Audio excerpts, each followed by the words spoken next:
across the UK, on DAB+, on your smart speaker, on your smart TV, and on your side. This is Talk.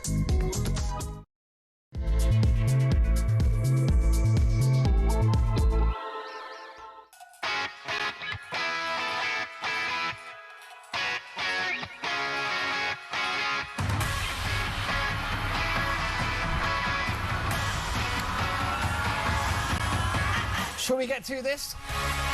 You and I have got work to do.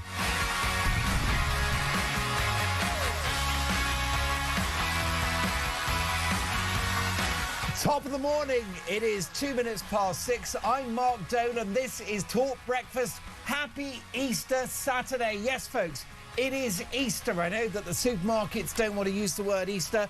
King Charles doesn't want to mention Easter. And I've got big news for you because we are going to have an official Talk Breakfast Easter message tomorrow. The King won't do it, but we've got our own top cleric to deliver an Easter message live and exclusive on Talk Breakfast tomorrow. So the supermarkets, the authorities, the government, they can cancel Easter. The wokerati can cancel this important Christian celebration. The King can cancel it. We'll reinstate it here on Talk Breakfast. A special exclusive Easter message coming tomorrow. But breaking this morning, Number 10 have been told the special relationship with the United States may now be beyond repair. Now, who is responsible? Who do you blame for that? Trump or Starmer? And does the Prime Minister need to go? Do we need a change of Prime Minister to repair our bond with America? Also this morning, a shock poll reveals that Kemi Badenoch is the most popular leader in the country. You heard me right. Do not adjust your set. Kemi Badenoch is the most popular leader in the country. So are the Tories making a quiet comeback? Would a Reform Conservative coalition be the compromise that saves Britain? And what about this? The leader of the Green Party, Captain Cleavage himself, Zach Polanski, wants to reduce the speed limit on motorways to, wait for it, 55 miles per hour. So should we go slow to save the planet? Engineer Dave's not happy, shaking his head, because he likes to do 80 in the Bentley.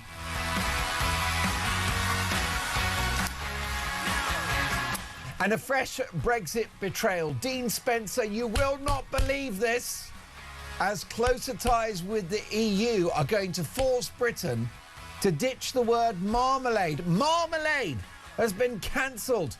We've got to call it citrus spread. Is Britain toast if we go back to the EU? Will Brussels have us for breakfast if we have closer alignment with the bloc? Is it time to wake up and smell the coffee? They've cancelled marmalade!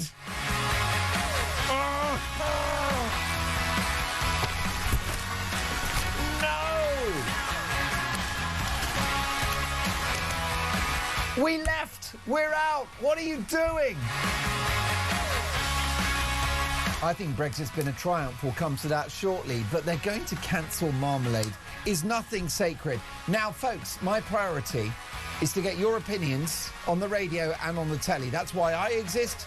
That's why Talk Breakfast exists. It's why this whole network exists, is to have a conversation that's not being had elsewhere. No filter, no censorship, just raw opinion. So there's a few things. A Reform Tory coalition. Is that the compromise we need to save Britain? What do you think about that? Will Big Nigel struggle to win on his own? Does he need Kemi's help? Turns out she's the most popular leader in the country, which is pretty surprising. And the special relationship in steep decline, in turmoil. Who do you blame? Whose fault is it?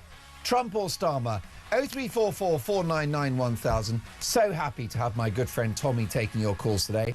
So pick up the phone, call Tommy, say, Tommy, I want to get on the radio, I want to get on telly, I want to share my views. Davis is directing our TV output this morning. Elite level, Davis is.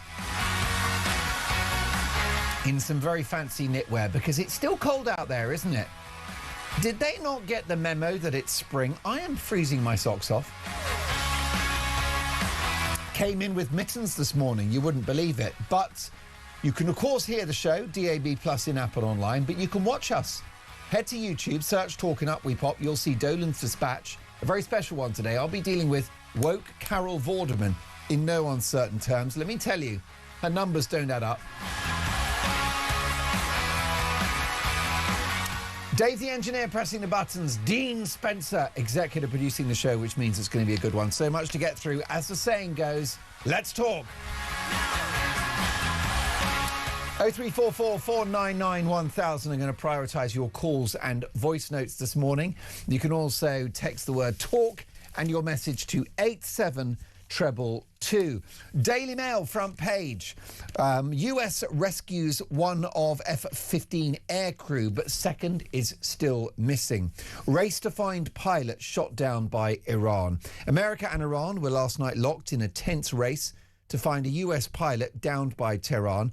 Of course, the Iranian regime want to get hold of this airman, this US airman, because he'll be a hostage and he'll be used as a political bargaining chip. We can only hope and pray that the Americans get their man. There's a crew of two. They've got one. They need to get the other one. The issue you've also got is if this guy is incarcerated, if he's captured and potentially tortured by the Iranian regime, this will be a major headache for Donald Trump selling the war at home. It brings a very different dimension to what's happening in the Middle East. Race to find pilot shot down by Iran. Can you imagine what that poor young man is going through right now as we speak? If, by the way, he's still with us. The Times newspaper, Iran shoots down US jet. Race to find missing airman after crewmate rescued. Second plane believed to have crashed near the Strait of Hormuz. What are your latest thoughts on this war in Iran? I will agree that it's a massive headache for the world. It is stoking inflation. It's impacting energy supply. So our lives are going to get more expensive and more painful as a result of what's happened in the Middle East. But I'm so sorry. It's a war. And if you have a war that doesn't bring negative consequences, you're not doing it correctly. That's what a war is. If you're in a war and there are not negative consequences, you ain't doing it right. Because that is what a war is.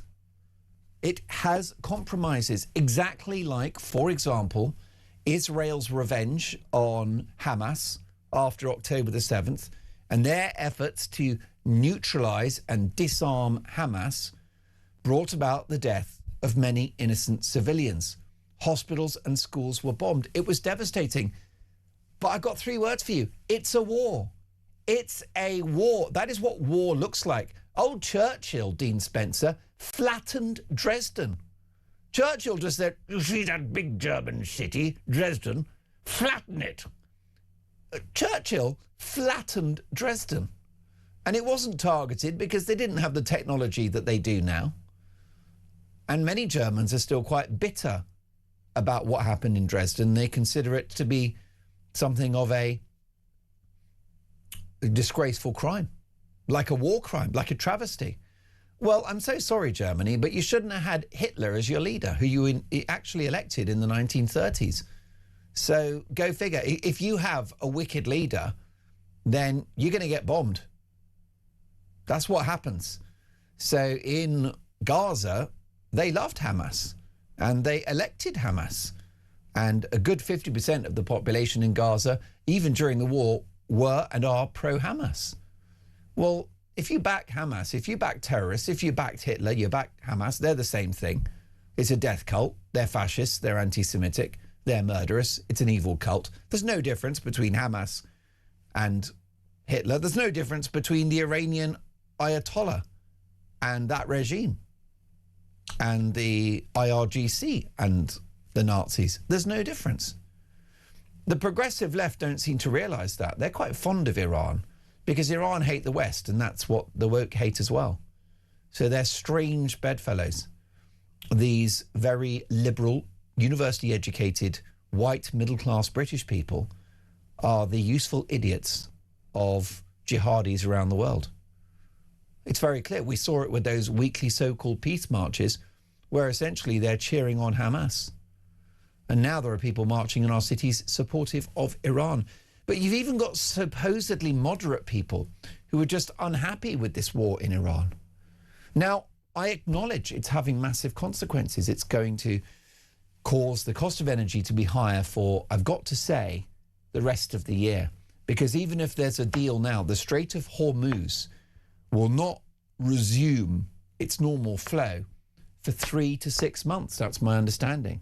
So we've got half a year of turmoil priced in.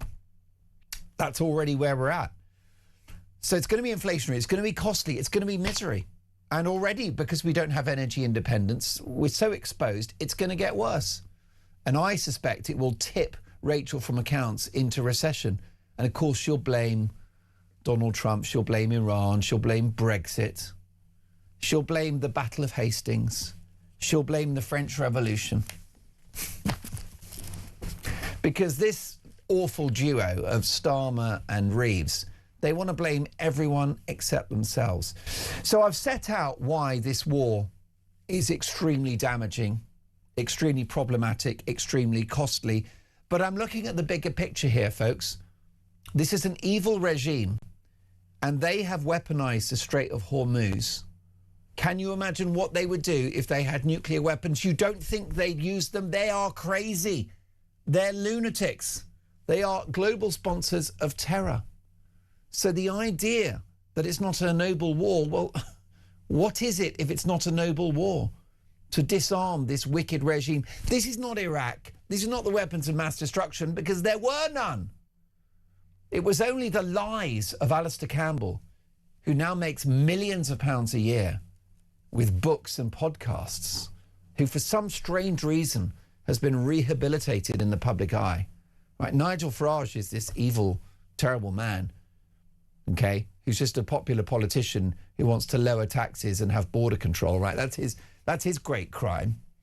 Meanwhile, somebody that prepared documents and cooked up a dossier that lied about weapons of mass destruction, leading to enormous cost for the West and the death of many hundreds of thousands of people, Alistair Campbell, he's one of the good guys. Make it make sense.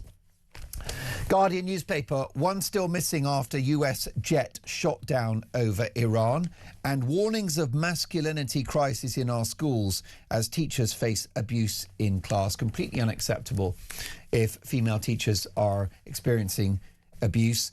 I was reading this story earlier in The Guardian, and you've got some youngsters, some male teenagers calling a female teacher and I'll just spell out the word because it's a family show, SLAG, right? Poor Dean, you've not heard that word in a while, have you, Dean? Dean's a stranger to that world. He doesn't even know what that means. But you've got a female teacher being called an SLAG by a pupil. That's wrong. But can I also offer you a counterpoint to this, which is there's too much of a narrative that boys are bad and girls are great.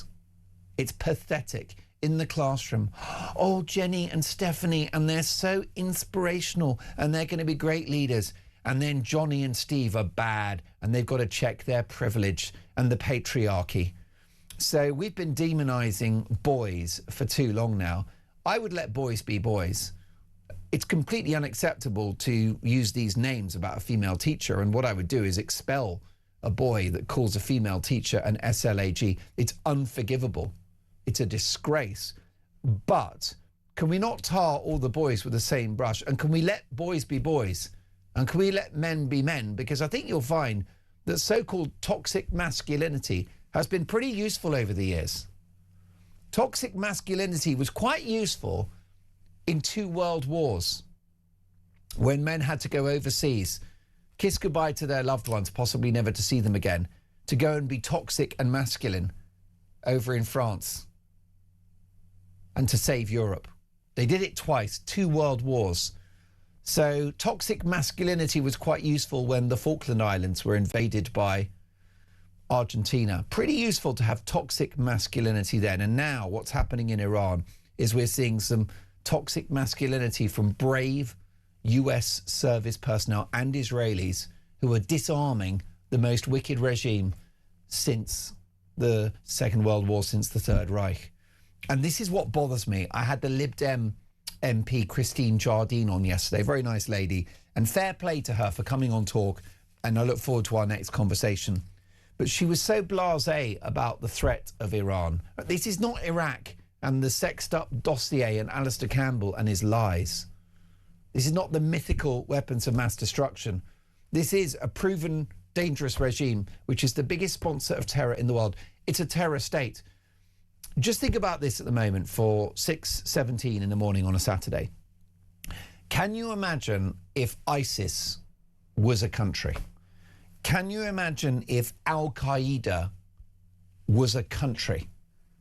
Well, that's what Iran is.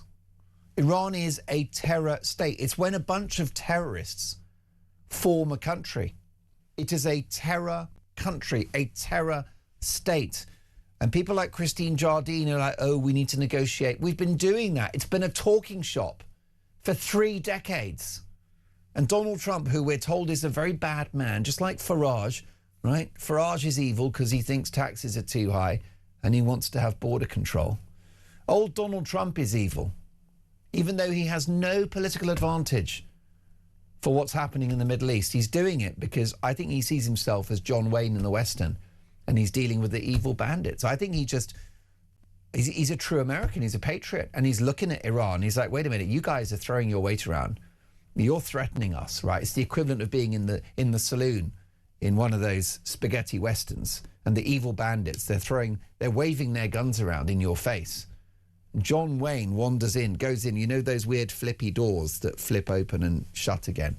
And I think that's old Trump, isn't it? It's John Wayne. He goes into the saloon, orders a whiskey, which slides along the bar, and then he takes out his Smith & Wesson and he takes care of these bandits.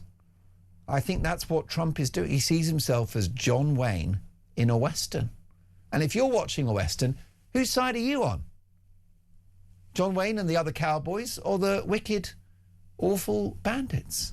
I know it's a slightly trivial parallel, but I think there's some truth in it, because I cannot see why else Donald Trump is doing this war other than that he takes the view that it's morally the right thing to do, and these guys have got to be dealt with. And he's been told in the White House by Ted Cruz and others, this is your historic opportunity to deal with this regime. And I think what's going to happen is when he ceases to be US president, he will have improved the terms by which America trades with the tariffs, which is bringing billions into the US.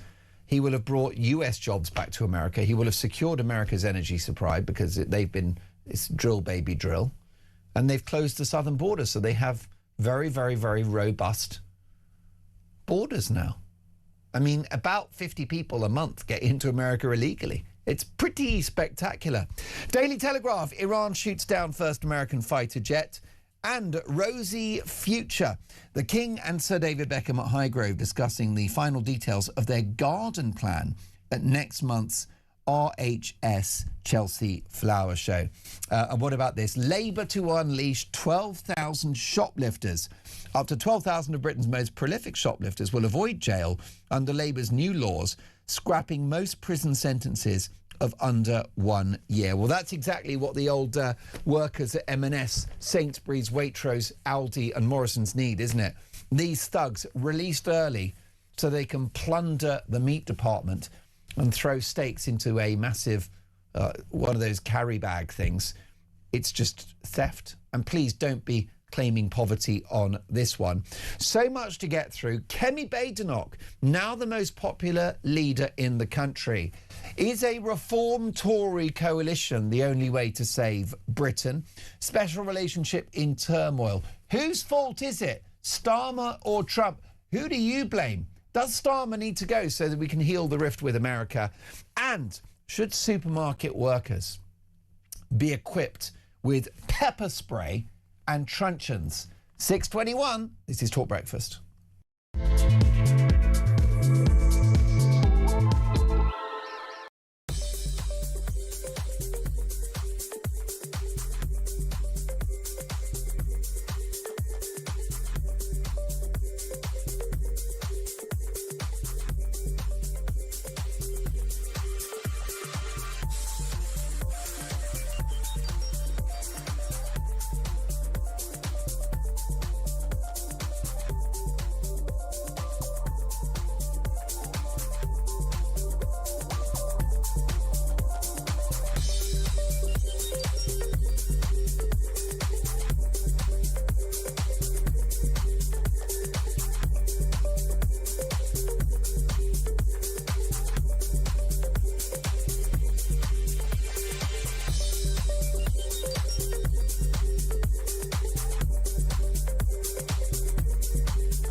Nine, 8, 7, RS-25 engines lit.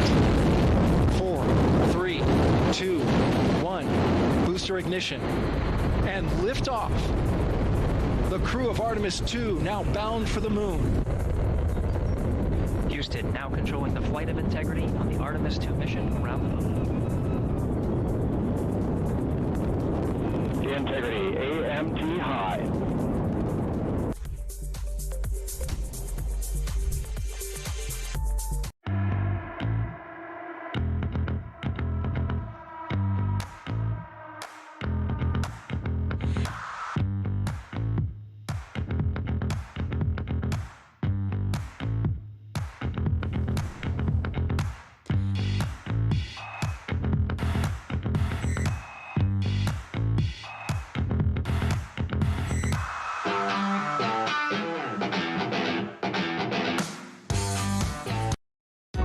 Across the UK, on DAB+, on your smart speaker, on your smart TV, and on your side.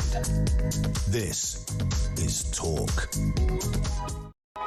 You are listening to Talk Breakfast. It is 6:25. Live in the studio, broadcaster, comedian and man about town, Steve N. Allen. Good morning, Steve. Good morning. I have been about town. It's true. Yeah. Listen, so much to get through, and we've got a lot of messages coming in about the special relationship, which Number 10 have been told it may be beyond repair. John in Wallington says, Mark, Starmer must go. Trump is ahead of the curve in confronting the Iranian terror state.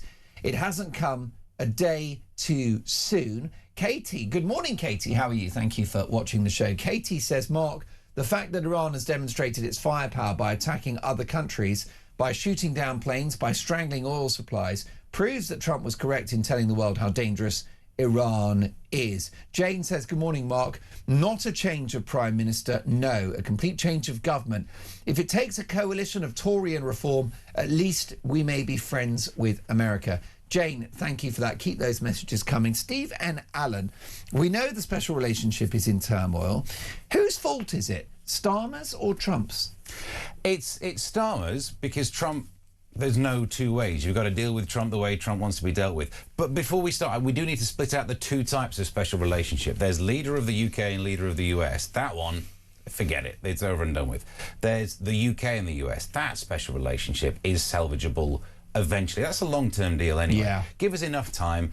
You can, it doesn't matter when these leaders leave, at some point they will leave. There will be a day in the future where you've got a different president, different prime minister, game's on again. So we're not done. We've got so much in common, so much history. We don't mention all of it. Obviously, some of it we were very falling out with each other. But, you know, our culture's the same. We watch the same TV shows. We'll always have that. Geography, the Anglosphere, it goes on. But this particular pick up the phone, have a little chat one, not good. But this is the thing with Donald Trump, that he requires fealty, doesn't he? He requires loyalty.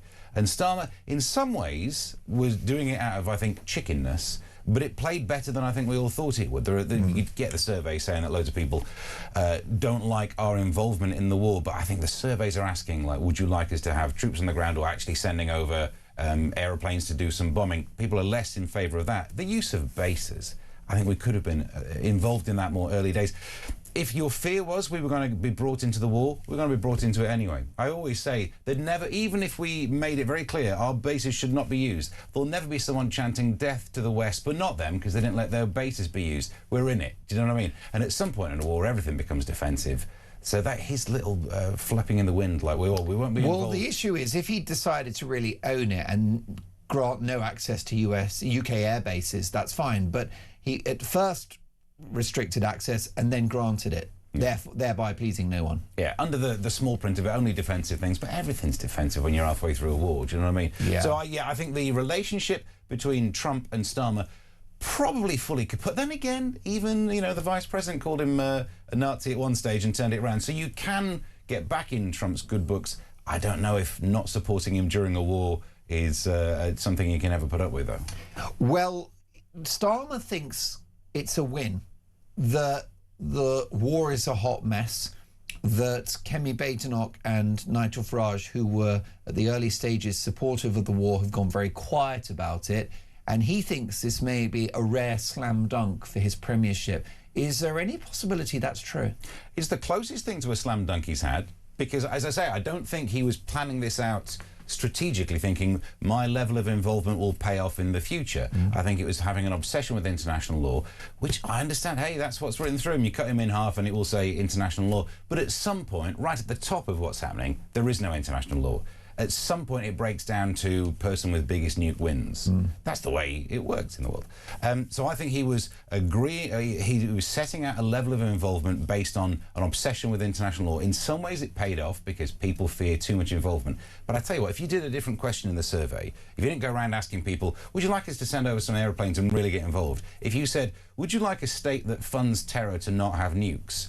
Then I think you'd be saying yes. So all bases on the question. If what's happening in the Middle East plays out to be similar to what happened in Vietnam in the 1960s, is it possible that actually this keeps Starmer in number 10? If he's avoided this dumpster fire of a war, could that be his raft with which to stay in power? I don't think your average UK voter votes that much on international issues. I think cost of living will still be more important, and if it is as protracted as the Vietnam situation, the cost of living over here is going to be tricky. Cost of petrol is a better indicator of who's going to end up being Prime Minister. So whilst he might end up technically having a win, it's in an area that I don't think is... it doesn't carry as much weight for your average voter because those issues aren't as close to us. Our everyday life should be more important to us when we vote. Most definitely. Well, I think that is the really important thing to point out, isn't it? And what can Starmer do? Is there any way that he can win back the affection of Donald Trump? Win back I mean, obviously say you were right all along and aren't you great. Call him big. I think he tends to like that quite a lot. But actually what's happened is that this Labour government, they've actually, it's kind of quite unusual under the leadership of Starmer, they have actually committed to a position now. And it does look like they're fully, sort of insulated politically from what's happening in the Middle East, which if it is a disaster is great news. If it's a triumph is bad news. It's not impossible that Trump does the impossible, which is that he strikes a deal with Iran and the Strait of Hormuz is cleared. And what you have is an enfeebled regime and a safer world. Yeah. Is that possible? That's possible, but I don't think that's bad for Starmer. So I think he's in a bit of a win-win situation. If things are really terrible, he can keep saying, hey, this is a war of choice and I did not choose it. My hands are not involved in this. If Donald Trump manages to sort out that situation, or if that situation in some way resolves in a way that makes everything flow again and things get cheaper, the messaging coming out of number 10 will all be about cost of living. So again, they'll be turning that around to making it look like, look what we've done as a government, look at these numbers that will make you feel like you're better off. So he'll find a way of spinning it. Is there a sense, though, with Trump that you can't win?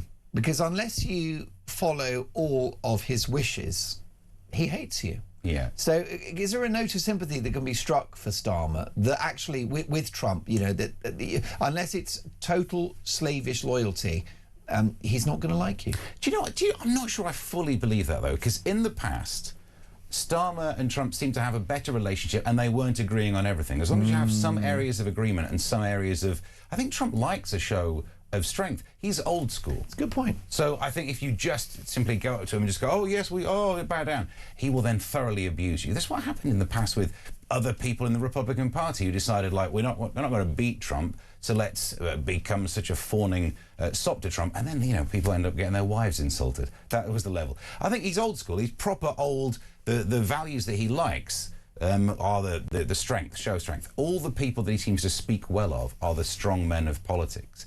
Now, I don't think there's a chance that Starmer can ever be that. It would very much look like cosplay, but standing up to him a bit is what you need to do. Most definitely. Let's take a look at this message regarding our politics here at home. And this is from Dan in Kent. Good morning, Mark. If Starmer clings on until the next election, the Tories will get rid of Badenoch, put in a Liberal wet, and we'll see the start of the real uniparty, which would be a Tory-Labour coalition. Good morning, Mark. We need a new Prime Minister, but not a Labour PM. We need a reform government, but we will see after the local elections whether they need a Conservative partner. Stephen Northants responding to the news that Kemi Badenoch is now the most popular leader in the country. Steve says, good morning, Mark. Badenoch, are you serious? She's got a rap sheet as long as her arm. No way. Christina, hi, Mark. Kemi is not the most popular. After 14 years of the Tories, I would never trust them. People have very short memories. This from Steve, another Steve. Good morning, Mark. Not only does Starmer need replacing to repair damage with Trump, we need a new government. Nigel rolling the tanks in would do it. I'm going to get some more of your messages shortly, but we're running a couple of big questions this morning. First of all, would a Tory reform coalition be the compromise that saves Britain? And who's responsible for the collapse of the special relationship? Keir Starmer or Donald Trump? 6:34. This is Talk Breakfast.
across the UK.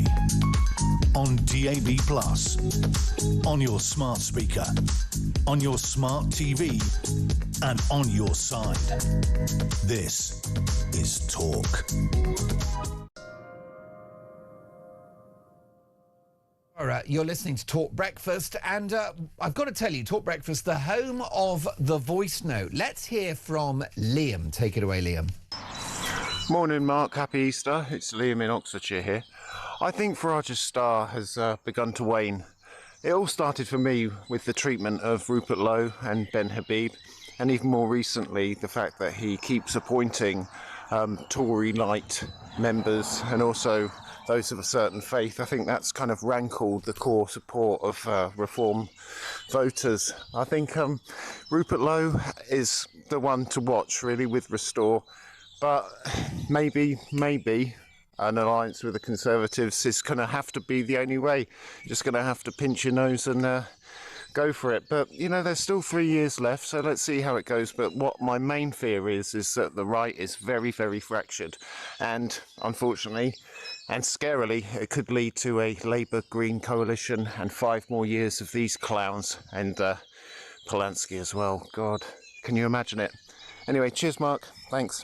Thank you, Liam. Well, you mentioned Polanski. Can you imagine if Captain Cleavage was anywhere near power? It's a deep, deep worry, isn't it? With me live in the studio, the broadcaster and journalist Steve N. Allen. Steve, just looking at the parliamentary arithmetic, it's possible that Nigel Farage may struggle to get the numbers to achieve an overall majority. Is therefore a reform Tory coalition likely, and could it be the partnership that saves Britain? I think it's very likely because, as you say, it would be such an earth-shattering manoeuvre to go from 4 seats, 5 seats, few more due to defections, and boom, the biggest party. Come on. I mean, it's mathematically not likely, especially as what they're going through at the moment because of the Rupert Lowe thing. In fact, I think I remember being sat here talking to you when we were covering lots of the defector stories. Yeah. And my prediction, not that I always like to point out when I was right. Well, you're like a slightly balding Mystic Meg, aren't you? But only slightly in comparison. Isn't it weird? But this is what we're saying. Of course, the Poor Mystic Meg is no longer with us, by the way. What a legend she was. They got a new one in. If you look in, there's another Mystic Mike. No, another woman Spooky called Mystic Steve? Meg. This is what they did with Pippa in Home and Away. They just replaced her and expect us not to care. It's a bit harsh, isn't it? She didn't see that coming. Not original Lassie as well. Sorry to point out if you watch those films. We were saying your USP, the unique thing going on about Farage and reform, was that they weren't the Tories, and they get in all the argument was they didn't have enough experience. Come on, no, we're sick of experience. What you should have done, here's what they should have done, is we're sick of experts. Steve and Allen, you've been on a journey. Can we cut that as a meme? We're sick of experience. That's the new I've had enough of experts. Yeah, competence, not for me, sir. But I know what you mean. And can I tell you that you are so connected to our audience? Because that's what a lot of my viewers and listeners feel, is we've had the so-called experienced politicians, and what is it? It's the establishment. Nothing changes. Everything only gets worse. But if they wanted the claim of we are experienced, what they had was all this local government level. Like the reform should have not had any of the stinky old Tories because the taint they brought with them was a problem. But if you're in charge of all these local councils, do that well, and then you can go, look, the only chance we had to show our experience with these councils, and look what we did, tick, tick, tick, that could have really shifted things. So where we are now is reform doesn't have enough punch left anymore. It's lost on the Tory side, it's lost on having this division which has now split them off into reform and restore, that's it, all the R words. Which now means your only bet of doing anything will be to have a coalition. So you get some pull, you get some Overton window drag, all that stuff. I mean, look, when the Lib Dems were in coalition, that was the most successful the Lib Dems have ever been, the most power they had for a small party. They got some stuff through, not anything important. But yeah, I mean, look, that's probably going to be the outcome if they had. But in the same way, it would be just putting the right of politics back together. Pre-schism, the people who would have been a Reform voter, a Restore voter or a Tory voter all voted in the same way. Does it make that much difference? I specialise, as you know, Steve, in unpopular opinions, which is why I now live in a tent on the banks of the River Thames. Nice. But hey, I can die proud. And one of the things, I've always taken the view that coalition government in 2010 was actually not too bad, because I remember the crazy Cold War at the last few years of that Labour government between Tony Blair and Gordon Brown, where actually the day-to-day process of government was being affected by the bitter feud between two men, and Gordon Brown's fury that old Blair hadn't honoured the agreement that Brown would take over, because I think Brown waited 9 or 10 years before he got the top job. So therefore, when the coalition came in, it was actually a slightly more harmonious and coherent political project than the final term of New Labour. I just remember observing at the time as that these are different parties, but they get on better than the previous Labour Party got on with itself in power, because of the power struggle between Brown and Blair, which I think early doors was fruitful, but became toxic towards the end and destructive and counterproductive. That didn't happen under the coalition. Nick Clegg and David Cameron were partners. And they looked like members of the same party. And a lot of good stuff happened. So they, as a percentage of GDP, they got the deficit down from 10% to 2% in 5 years. They got the economy growing. They increased the threshold by which people begin to pay tax, which is very progressive. There were plenty of good policies. In fact, here's how harmonious they were. Do you remember the TV debates before that election, where most of the time was spent with everyone saying, I agree with Nick? I know, Cleggmania. Yeah, so I mean, and that's why I think you had that sense of cohesion. Everyone wanted to be a little bit like Nick Clegg politically, because they didn't have the problems. He was almost the unknown variable everyone wanted to be. Your two big political parties were always coalitions of two different versions. Like the Tories, the two different ones crammed together, but at least they focused on winning. They dealt with it for a while. Labour is a broad church, but struggling to keep the sides together. Whereas the problem towards the end of the New Labour thing, it wasn't a political coalition. The split down the middle was just two men with their ambition. And the ambition that was reined in just by the deal. But when it started to break down, the nation suffered for the ambitions of two blokes that actually we shouldn't have cared about. Brian in Lincoln says, good morning, boys. I don't want the Tories anywhere near power again, but I fear the other parties will work together to keep reform out. So it's inevitable. What about this from Sarah? Good morning, Sarah. How are you? Thank you for watching the show. Sarah says, Mark and Steve, this country will have complex PTSD from all the gaslighting and manipulation we've had to cope with. Lying is the default for the uni party. Was it always like this and we just didn't realise? I was a member of the Conservatives. I will never vote for them again. I'm already planning my alternative life in another country if reform don't win. This is what a lot of people feel, Steve, is that they want a full-fat right-wing government. I suspect that they like the noises coming from Kemi Badenoch, who herself is on the right of the party.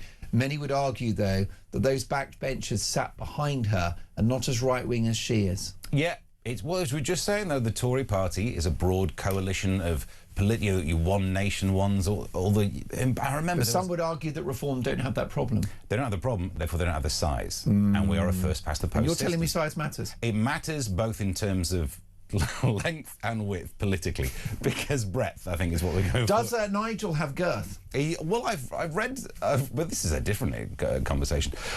No, I think because what you've got at the moment with Labour. By the way, can I just say you're very immature this morning. I don't know what's something. I'm trying to do a grown-up, very coherent political show for my massive audience. By the way, about at least 30,000 people watch this show live. Oh, it's amazing. Okay, and there's a reason, which is grown-up journalism, and then you bring in the rather trivial remarks that I think are beneath you, Steve. Because normally I'm the sensible one and you're the Frankie Howard, and yet for some reason this morning it's gone the other way around. But you're arguing, you come back to the point that you just don't think that Nigel has enough of that coalition of the right to achieve power. That's your view. Just for the maths, right? The broad church. Yeah, we have a Labour government with width but no depth, to go back to these things. But literally all of these backbenchers who are hanging on with about 500 Steve, votes. it's actually Easter weekend as well. That's the problem. I've had all the eggs. Read the room, Steve. I thought you were a man of faith. Oh, no, don't. But no, they've managed to win an election with the smallest vote share, but if you space out your vote share, not a lot of depth, quite a lot of breadth, you win. Stop it. It's the thing I'm trying to get across. It is all about width. And then here's the other elephant in the room. That Kemi Badenoch has found her political voice. She looks very comfortable in her own skin. She was woeful at the start because she had no policies. And she made Starmer look good at PMQs, which is going some. But what's happened is, and it's quite refreshing maybe for a public figure, Steve, is that she's kind of learnt on the job and grown into the role. And we've been able to see that process. She hasn't hidden it from the world. She was wet behind the ears, and then she grew into the role. I can tell you, as a keen student of political history, it was very similar for Margaret Thatcher. People think that she was, from day one, this firebrand. She wasn't. She was quite screechy, she was quite inexperienced, she was quite shy, and she struggled as leader of the opposition in the mid-70s. And in fact, there were Tory backbenchers raising an eyebrow going, I don't think it's going to work with this lady. But she was in opposition for so long, 4 years, that she had time to grow and develop and become the figure that she became. Maybe old Badenoch's doing the same thing. I think there's been a sense of reality, because when Badenoch got the job, she actually said during an interview, I don't make mistakes. Or I can't remember the exact quote, but it was like, I remember that, yes. She did say that. What a silly thing to say. Because, of course, every journalist would be like, right, what can we find? And so that level of hubris was not setting her off in the right direction. And I know it's fun to sit here and just insult Starmer. I think he was definitely, when a leader of the opposition, a bit tricky during PMQs when he was asking the questions, because he's got the forensic mind. You might not like lawyers, no one likes lawyers, but he does have that lawyery mind. So I imagine he would be somewhat difficult to try and pin down. Even now in PMQs, he's like trying to nail jelly to the wall. Like, he doesn't answer questions directly. Here's what I'm annoyed by that. They should change the way that the speaker controls this. She'll ask a question and he will not only not answer it like a politician, obviously they never answer it, but I'd rather he tries to avoid the question on topic. Whereas at the moment what we're getting is a good question and an answer that's got nothing to do, just picking on some other backbencher she's got who's done a tweet. And that, I think, is annoying. They need to change the rules on that. You're listening to Talk Breakfast. Should supermarket workers be armed with pepper spray and truncheons? This is Talk Breakfast.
across the UK.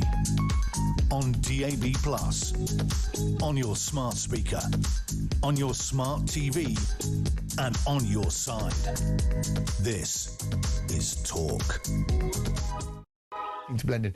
You are listening to Talk Breakfast. It is 6:52. Live in the studio, the brilliant Steve N. Allen.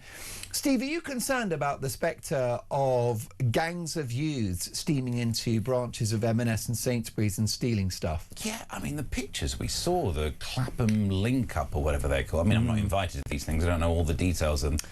It's worrying, isn't it? I know. And then you get the interviews where Sadiq Khan says London is safer than many other cities.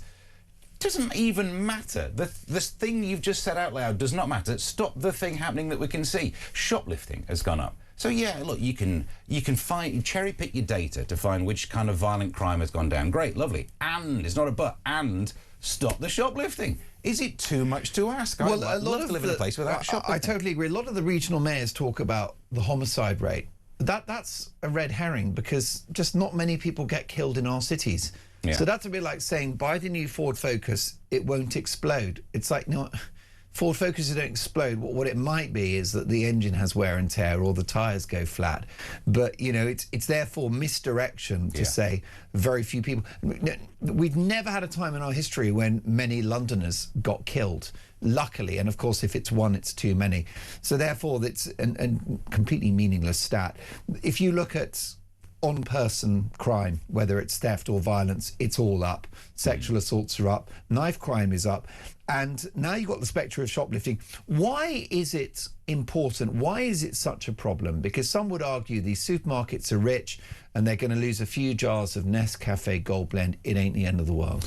That argument doesn't really survive a couple of thoughts extra, does it? So even if you think shoplifting only happens against big corporations, not independent stores that will go bust, if you imagine that for a while, where does all the extra money go? Do you think the shareholders that people hate, oh, these evil shareholders, we hate them, I bet they love not getting as much money because they're shoplifting? No.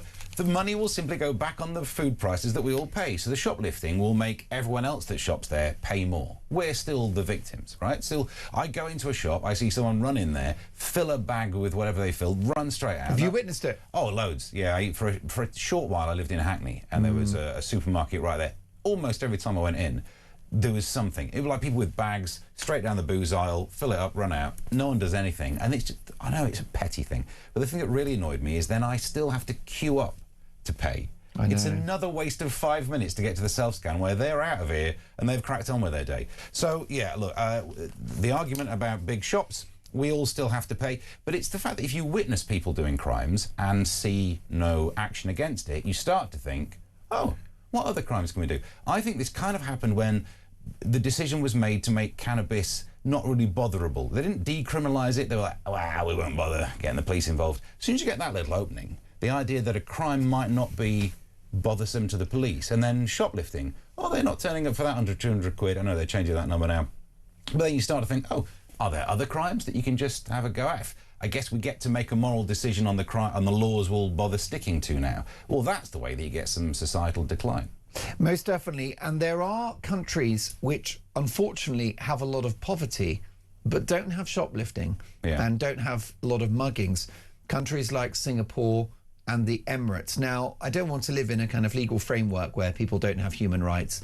They are authoritarian regimes. But it's interesting that you cannot correlate poverty with these crimes, given the fact that there are countries with a far lower standard of living where this doesn't happen. Yeah, you don't have to have a law where people get arms chopped off for crimes, because back in the past, when I was growing up, the law wasn't you'd lose an arm if you got caught shoplifting, but the law was you'd get in trouble with the police if you got caught shoplifting, so we didn't shoplift. Yeah. It wasn't that long ago. It feels like these things are achievable in this nation, but what you have to do is certainly arrest people and prosecute them for shoplifting, and then people don't shoplift. Also, this idea that people are starving to death and therefore shoplift. Now, there are people who are struggling, and my heart goes out to them. It's devastating, and no one wants a child to go to school hungry and all the rest of it. But the issue you've got is that, I mean, a lot of stuff that's being stolen, it's washing powder, other items. This is to go into the black market, and this is to do with the drugs trade, and this is organised crime. And actually, the head of Co-op has said that it's It's not, you know, a mum just trying to feed her kids. It's predominantly organised. It's you know, it's criminal gangs, and that is a problem. I've done my own bit of investigative journalism, Stephen Allen. I was in Sainsbury's yesterday. I've heard of it. Other supermarkets are available, and here is a sign just above the lamb cutlets. Removing items from store without payment is theft. Oh, good. I wonder what theft was. For a while there, it's a good job you go to Sainsbury's. I go to a cheaper shops where they don't explain the words. I mean, what does that tell you? It's beyond parody in a way, isn't it? Do you also get annoyed by the number of, like the Krypton Factor challenge you get now when you try and get some washing powder, because they've got the weird plastic things where you have to slide them across to be able to get your hand in. The gap, the aperture, is still not big enough to get the darn thing out. That can't be the solution.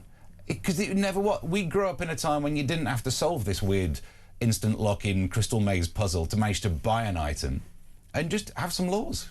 And it's an insult to people who are struggling, who are at the bottom of the economic ladder, to characterise them as somebody that might steal. It's not true. There are many poor people in this country who are struggling who wouldn't steal because they think that's the wrong thing to do. Yeah, this is not the ethical conundrum of, is it right to steal a loaf of bread to feed your family? There's never really if you study at university, I imagine there's not a module on, is it right to fill a holdall full of booze to feed your family? Not really, unless they're really thirsty. Too right. Here's a voice note from Joodles. I tell you what we'll do. Let's take Joodles. Hold fire, Dave. Breaking news. Let's take Joodles after the news junction because there's a very important voice note on Kemi. Is a Tory reform coalition the only way to save Britain? Let me know your thoughts on that. Special relationship. Whose fault is it that it's in the toilet? Starmer or Trump? And should we arm supermarket workers with pepper spray and truncheons? My phone number is 0344 499 1000. Dolan's dispatch coming as well. Mike Neville, so much more to come.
across the UK. On DAB+, on your smart speaker, on your smart TV, and on your side. This is Talk.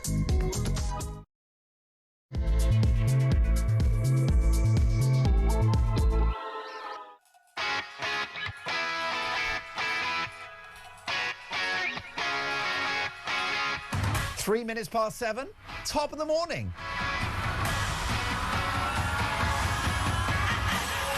I'm Mark Dolan. This is Talk Breakfast. Happy Easter Saturday. A packed show today. And breaking this morning, number 10 have been told the special relationship with the United States may be beyond repair. But who do you blame, Trump or Starmer? And does the PM need to go to repair our bond with America? Also this morning, a shock poll reveals that Kemi Badenoch is the most popular political leader in the country. Are the Tories making a quiet comeback? And would a reform Conservative coalition be the compromise that saves Britain? And how about this? The leader of the Green Party, Captain Cleavage himself, Zach Polanski, wants to reduce the speed limit on motorways to 50 miles per hour. Should we go slow to save the planet? And we're going to talk about antisocial behaviour and shoplifting this morning. Is it time to arm supermarket staff with pepper spray and truncheons? And what about this? A fresh Brexit betrayal, as closer ties with the EU are going to force Britain to ditch the word marmalade. Marmalade's been cancelled. Instead, it's got to be called citrus spread. So is Britain toast if we go back into the EU? Will Brussels have us for breakfast if we have closer ties? Is it time to smell the coffee? They've cancelled marmalades. This is a breakfast show. It's actually the lead story. Sorry, Dean. Tear up the running order. Here's the running order. Are you ready? Forget about Iran. Forget about Kemi Badenoch and Nigel and Captain Cleavage, Zach Polanski. Forget about Starmer and Rachel from Accounts. Our lead story this morning, they've cancelled marmalade. I find it disgusting, folks. We voted to leave the European Union in 2016. It was the biggest vote in our history, and yet this government are salami slicing it away and bringing us back into the bosom of Brussels, a dying economic bloc with open borders. Thanks, but no thanks. They've cancelled marmalade. By the way, do you like marmalade? Paddington does, of course, and he's not happy. Paddington, by the way, I have it on good authority, very right-wing. I've heard Paddington is an ultra-conservative, loves Nigel. In fact, almost, he's actually Rupert Lowe adjacent. Loves a deportation. Folks, we've got so much to get through. My phone number, do you know what? I'm already in trouble and it's only 6 minutes past 7. Producer Dean's not happy at all. He's writing an email to management to apologise. My phone number, enjoy it while it lasts, folks. Talk Breakfast. 0344 499 1000. The brilliant Tommy is taking your calls. He is an elite level assistant producer. Why don't you hear his dulcet tones? Get yourself on the radio and on the telly. 0344 499 1000. Leave us a voice note as well. Text the word talk in your message to 87222. You can hear us on the radio, DAB Plus in app and online. But why don't you watch the show and see Dolan's Dispatch and see my amazing guests? Head to YouTube, search Talk and Up We Pop. As the saying goes, let's talk. Well, lots to get through. Kemi Badenoch, now the most popular leader in the country. Does that surprise you? Here's a voice note from lovely Joodles. Good morning, Mark. Happy Easter. I don't like your shirt colours, but I really, really love your NLP and how you use language and how you speak to people. It's beautiful to listen to how you talk to people. Thank you, Joodles. Never change. Kemi is an amazing lady for opposition, but I think you're underestimating the power of Restore. In 3 years' time, I don't think that reform is going to be the opposition. I think it's going to be restore. And that's what I wanted to say. So, happy Easter. Well, Joodles, first of all, thank you so much for your kind comments about the show and how we do the show. When I get on air, I try to just let people speak, have their view. We know that I have my view. We've got Dolan's Dispatch and all the rest of it, but I want everyone to have their view. And so we really appreciate the feedback on that one.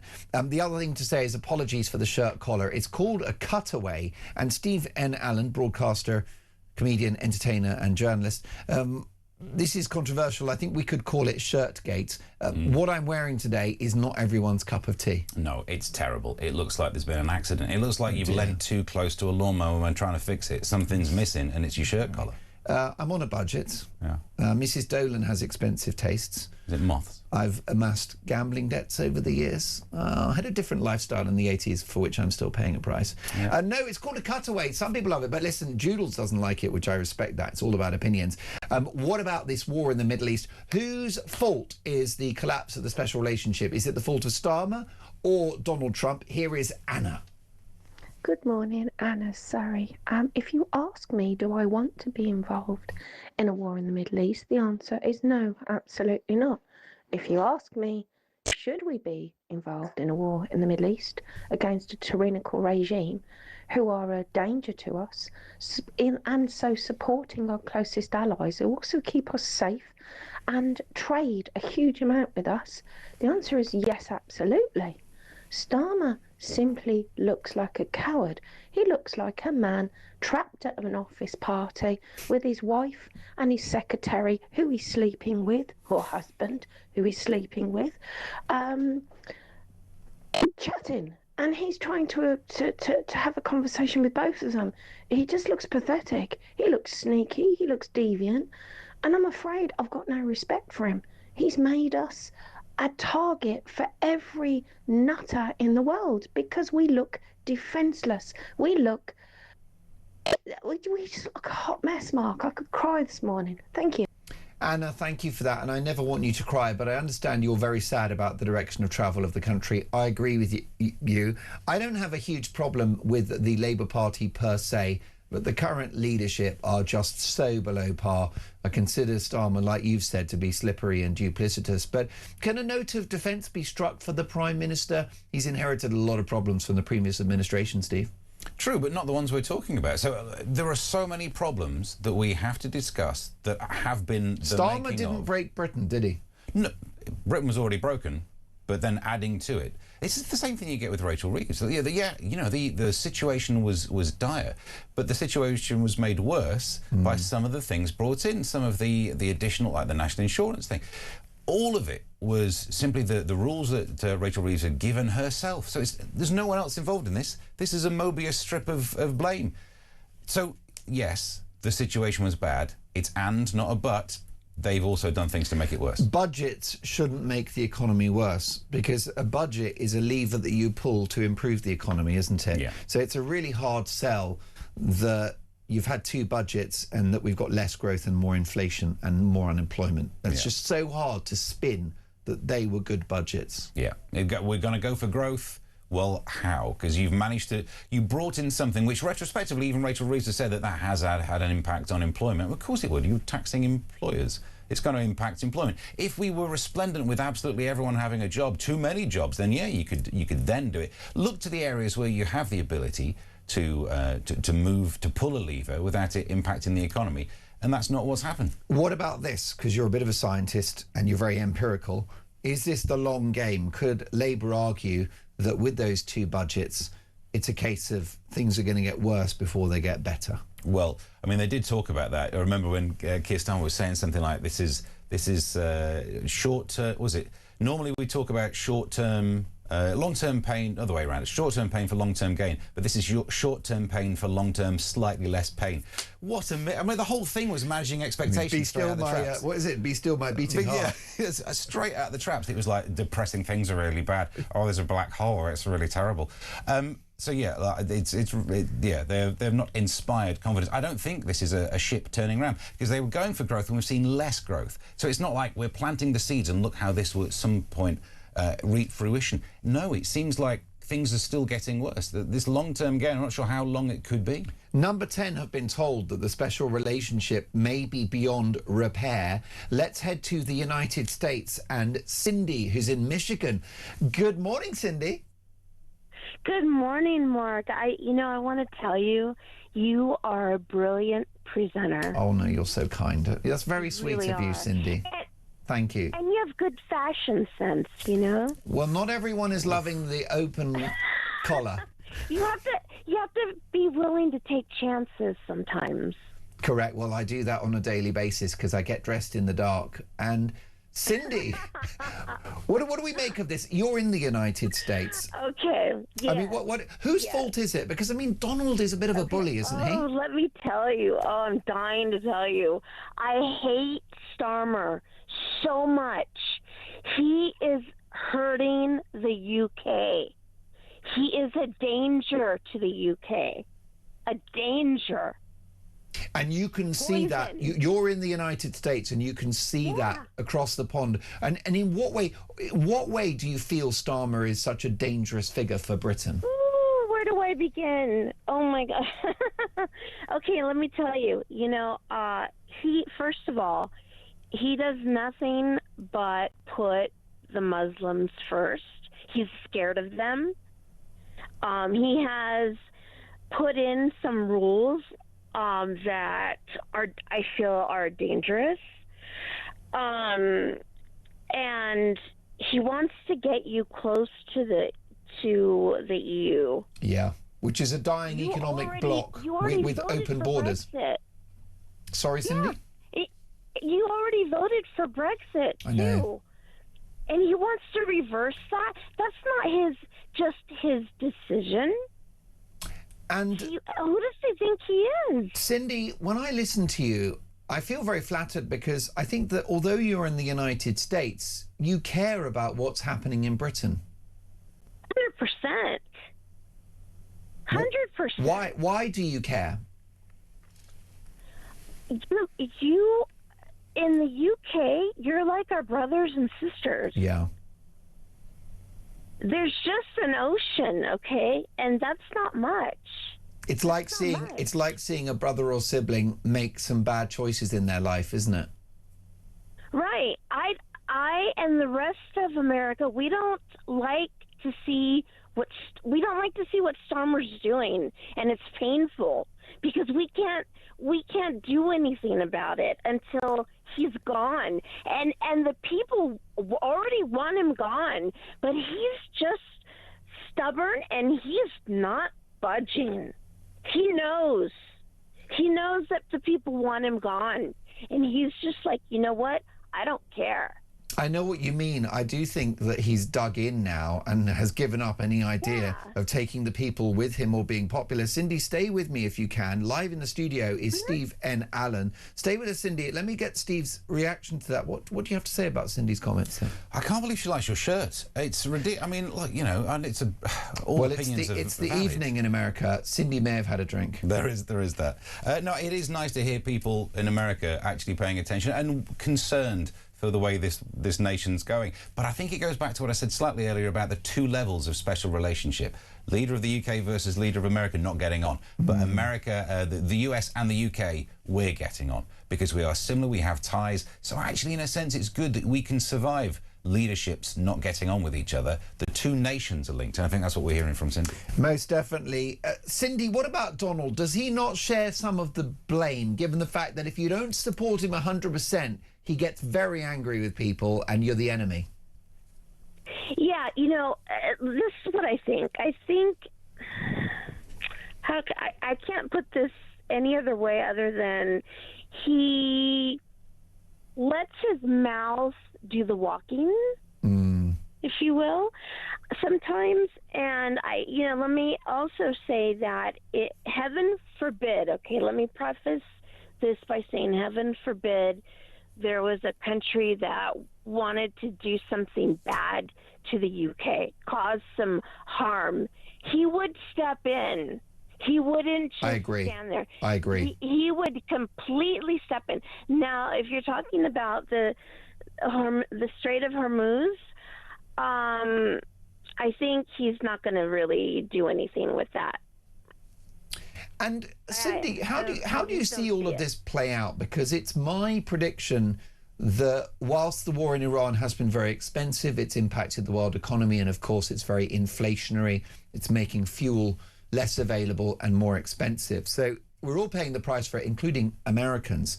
But I just wonder whether there will be a deal with the regime and the Hormuz Strait will be cleared. And what we'll have by the end of Trump's presidency is a safer world and a de-armed Iran.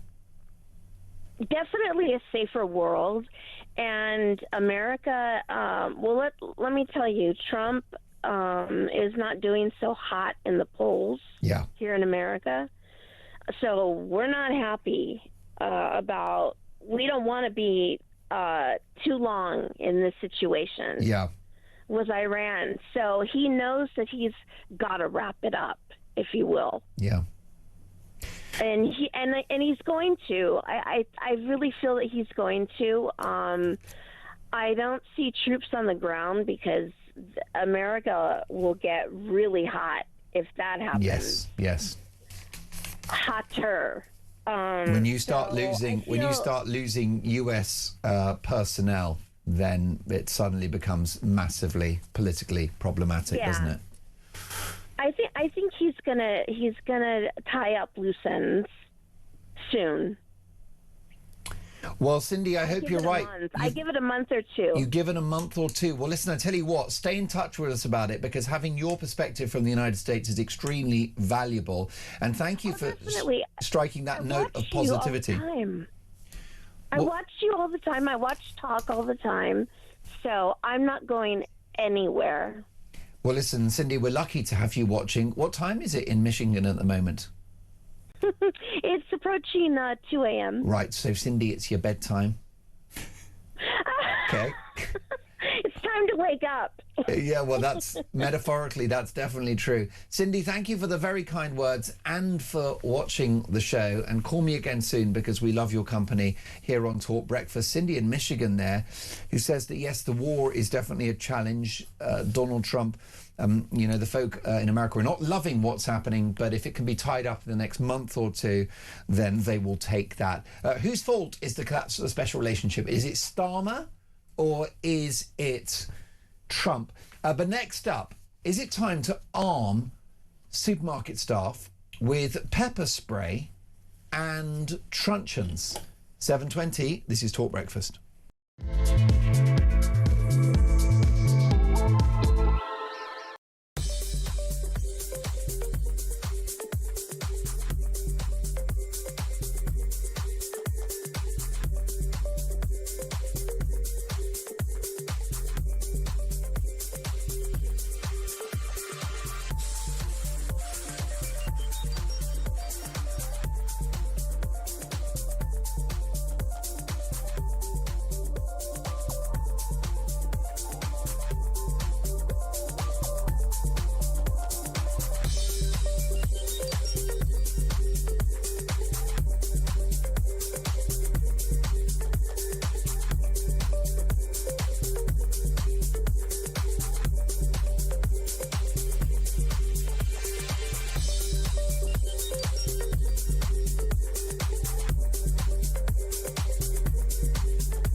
across the UK.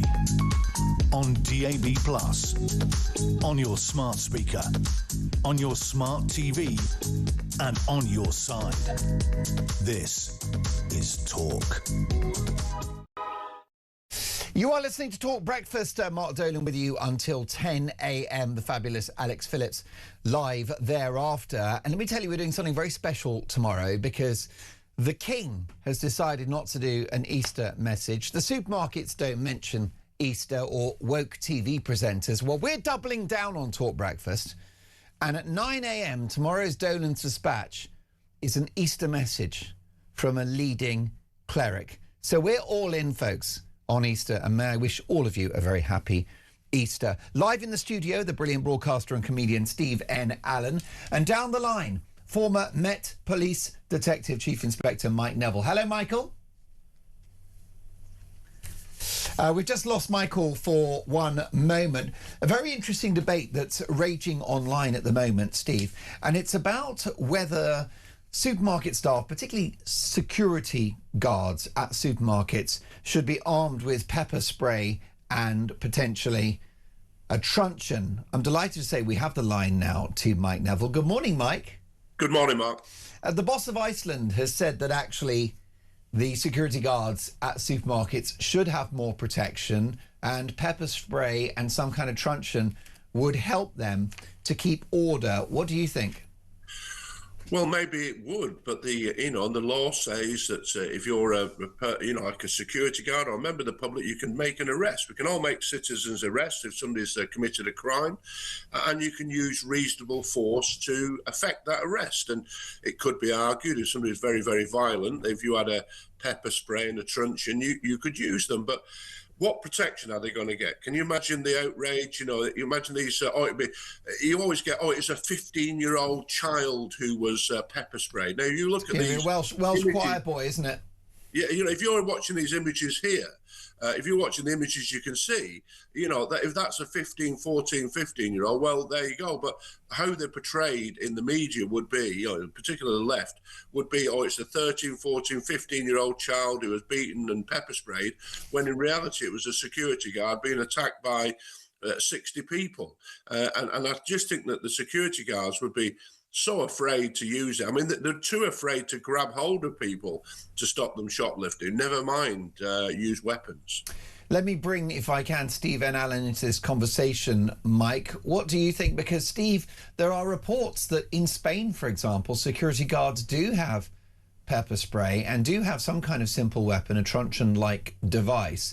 And it's my understanding that this kind of incident simply doesn't happen in Spain. Yeah, you know what, ones like this, I like the little thought experiment of thinking, if I woke up with no memory of the previous bits of my life and someone told me, you live in a country where security guards are allowed to carry pepper spray, I'd be like, all right, because it seems perfectly fine. It doesn't sit oddly with me. So in some senses, I'm not sure why we don't do it. The risk, I imagine there might be a slight risk of things escalating and the youths turning up even more tooled up, but that's going to happen anyway, I suppose. It seems unfair to give people the job of security guard with very little ability to defend themselves or to actually have any physical presence, and then to say, well, you're not even stopping these criminals. So, yeah, I understand why the bosses of these companies would say that they need a bit more protection. Well, Mike, you were an elite-level cop. Is it appropriate to effectively give weapons to security guards who are on little more than the minimum wage? Well, I don't know. It's the fact of the money they get, and you're right, they do get poorly paid. And they're not trained professionals, are they? Well, there are courses, there are courses that go on to use handcuffs and things like this, and they use the body-worn cameras. So some of these security personnel are highly trained. They're poorly paid, but properly trained. But it's the protection that the courts would give them, which I think would be minimal. And it's also the left-wing media that would kick off. The only one of them would have to do something wrong, and it would condemn the whole lot of them. But what you have at the moment is quite the opposite of all this, that you have stores saying to these security guards, if somebody comes in and steals something, runs off, then you're not insured if you grab hold of them and you get hurt. And we just saw last month that a security guard in Milton Keynes was stabbed to death by a shoplifter, because what's got worse and worse, Mark, is these shoplifters now. At one time, they'd go in the shop, wouldn't they, and they would grab hold of something and they would conceal it in their jacket and fly off. Now they literally fill a shopping basket full of goods or a bag. A walkout, and the security guards told if you stop them, you're not insured. And we're back to this health and safety nonsense. Where would this all play out? So I think whilst it's a good idea, we live in a country which is crippled under the burden of stupid legislation. You've got the health and safety. You've got shopkeepers being told if you put up an image of the local top 10 thieves, that's breaching data protection or human rights or something like that. We need a reset in this country, literally reform of the laws to make sure that the laws work for decent law-abiding citizens rather than thieves and murderers. Michael, some would argue that the scenes we've seen in Clapham and the spectre of shoplifting across the country is because of an unequal society and social deprivation and poverty. Do you buy that? It's absolute rubbish. My grandparents were probably the last people to be very poor. I remember a friend of mine who's got dementia, who's about 80 odd. He said to me in his house when he was a boy, there was one meal, the next one. There's no poverty like that. I hear about poverty with people wearing £100 training shoes, bling, smoking cannabis, having a mobile phone. There is no poverty like that. I was born in a council house in Bolton. It's absolute nonsense. I've spent my life working with young people. There is no poverty like there was in the 30s like that. And so it's utter rubbish. Much of this shoplifting is organised. Literally things like baby milk. Baby milk is stolen and shipped out to Vietnam. That's how organised it is. It's organised crime, isn't it? This is not about a loaf of bread to feed little Johnny. Absolutely. You're so right, Mark, and we need to get away from this Guardian nonsense that is fed through some of the media. Stephen Allen, does it lower the tone of our society to arm security guards at the supermarket? Does it brutalise our society with the truncheon and the pepper spray? Not really. I don't think that's the thing that will be the tipping point that turns us into having like the purge. It makes sense to have people who have a physical job to have some ability to protect themselves. I guess in this conversation we're using the word protection twice, and Mike's making a really good point that the protection that the shop owners are saying, the people in charge of Marks & Spencer and Iceland are saying the physical presence to be able to do something to stop someone attacking you when you get this marauding linked up thing happen, and then there's that legal protection. You need both, and I think having both actually makes us more of a civilized society. It feels one rule of a civilized society would be you don't get to just walk in a shop and nick stuff, because the next thing is walk in your house and nick stuff, and what can you do about it, because we're not allowed to do anything about it. So actually having this ability to stick to laws, to enforce laws, makes us less brutalized. It makes us more civilized. Most definitely. Mike, it was quite interesting because there was an intervention by the leader of the Conservative Party, Kemi Badenoch, just this week following the scenes in Clapham. And she said children smashing up shops in broad daylight, stealing and even filming themselves doing it as if it were a game is a much bigger problem than is being recognised. It's a collapse of consequences. She says to those making snide comments about race or black kids, you do not see scenes like this in Lagos or Nairobi, not because the children there are different, but because actions have consequences. There are clear boundaries. Parents, communities and the authorities do not wring their hands or look the other way. She said, we've created a culture where too many young people believe they can do what they like and nothing will happen. Is she right? She's absolutely right, and she's right to recognise that the youngsters involved were all black. This is you only have to read the mainstream media, even things like the Telegraph. They're reporting this story, and one thing is missing. That the kids were all black. Why aren't we being honest about these things? When I spoke about this the other day on Talk, and one of an ex-soldier colleague, ex-policeman who's a black guy said, "Mike, thanks for telling the truth." So black people can see the truth. It's middle class left-leaning white folk who have a real problem with that. So one, we should tell the truth. Secondly, you're right about the consequences. The government has now got rid of 1-year sentences. So there's very few people who shoplift get more than 1 year. So that means that very few shoplifters will ever go to jail. And we had some wishy-washy Detective Chief Superintendent Lambert saying that the kids should think about the consequences. Well, what are the consequences? A caution? Being told you shouldn't have done it. We saw that there was 3 arrests. You saw that mob there. There was 3 arrests. Why didn't the police deploy dogs, horses? Well, they didn't deploy those because the commissioners got rid of a lot of them. And why didn't they deploy the territorial support group? Because they would have been frightened to death, the commissioner and the like, of being accused of racism. And so there are no consequences for these kids. And this is what, and you can see the results. Most definitely. Sharon says, Mark, the tone of our society has lowered already. Cliff in Berkshire. Good morning, Mark. A few years ago, my wife and I were in Costa Rica. We looked in at an electrical shop and were shocked to see a man mountain with a pump-action shotgun guarding the domestic appliances. It would certainly make tea leaves think. Of course, tea leaves, excellent rhyming slang for thieves. Simon in Durham. Good morning, boys. A lot of security you see in shops are small-looking fellas who probably couldn't swat a fly. You need well-trained big brutes of men to stand in these places as a physical deterrent and the ability to properly sort these feral scumbags out. Steve, my heart goes out to these security guards at the supermarket because they're not elite-level trained cops. They're not paid the same as police officers with the pension and all the other advantages of being a proper cop. So therefore, you know, do they have skin in the game? Is it worth their while risking life and limb to prevent Nescafe Gold Blend from being stolen? Well, not only is it not worth their while, at the moment they get the instruction from the corporation saying, no, don't go anywhere near someone who's shoplifting. Then why are you there? What is the purpose of a security guard who has to stay away from anyone doing any nicking? Look, I don't want to feed in entirely the story about the crisis of masculinity, but there is a little bit of that we feel ashamed of saying what you need is a big person to have a physical presence, to intimidate people who want to do crime, because the rest of us will be absolutely fine. If you're just a normal shopper, you like the idea of seeing security guards, big burly security guards. If you're a thief, you should be fearful of the person you see there. And it should save the companies so much money, because now with this epidemic of shoplifting, you could put a number on it. You could see how many millions it would save.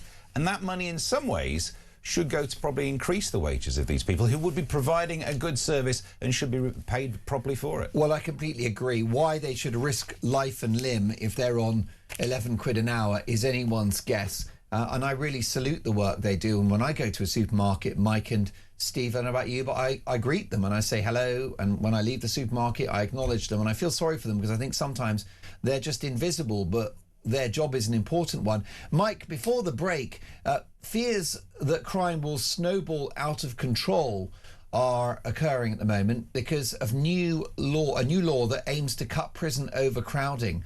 Up to 12,000 of Britain's most prolific shoplifters will avoid jail under Labour's laws, scrapping most prison sentences of under a year. So 12,000 shoplifters on the streets. May God help us. Yeah, absolutely, Mark, because as I've said before, one, they're not being locked up, and two, they're being let out. And these are people who don't just go and steal like some tin of salmon because they're starving, according to The Guardian. What they're doing is they're this organised shoplifting, booze, which goes, as I say, to warehouses, things like baby milk, meat, things that can be electrical goods, razors, which could easily be sold. And these are people who are stealing 10 and 20 times a day. When it says that somebody has 100 convictions, which some of them do, that means they've done thousands of crimes, because we know that the police only solve 1% of thefts. So these are people whose entire life is spent stealing, often to fuel a drug habit or something like that, and they'll never stop. And so by release, the only way to stop them stealing is to put them in prison and letting them out these community sentences. They just laugh at them. And you've got hand-wringing liberals who think that these characters are the victims of society. They're nothing of the sort. They are prolific thieves who would just cause misery, and they drive up the prices. I think there's a 11p on all goods or something, which is like almost like a theft tax that we have to be charged because of the amount of shoplifting that's going on. Well, most definitely. And I will put it on record that for small independent retailers, their business model is no longer viable because of shoplifting. Because if they're losing £200, £300, £400 worth of goods every day, that's their profit margin. And they're already struggling because of inflation, because of the national insurance tax raid, because of the various challenges of the economy.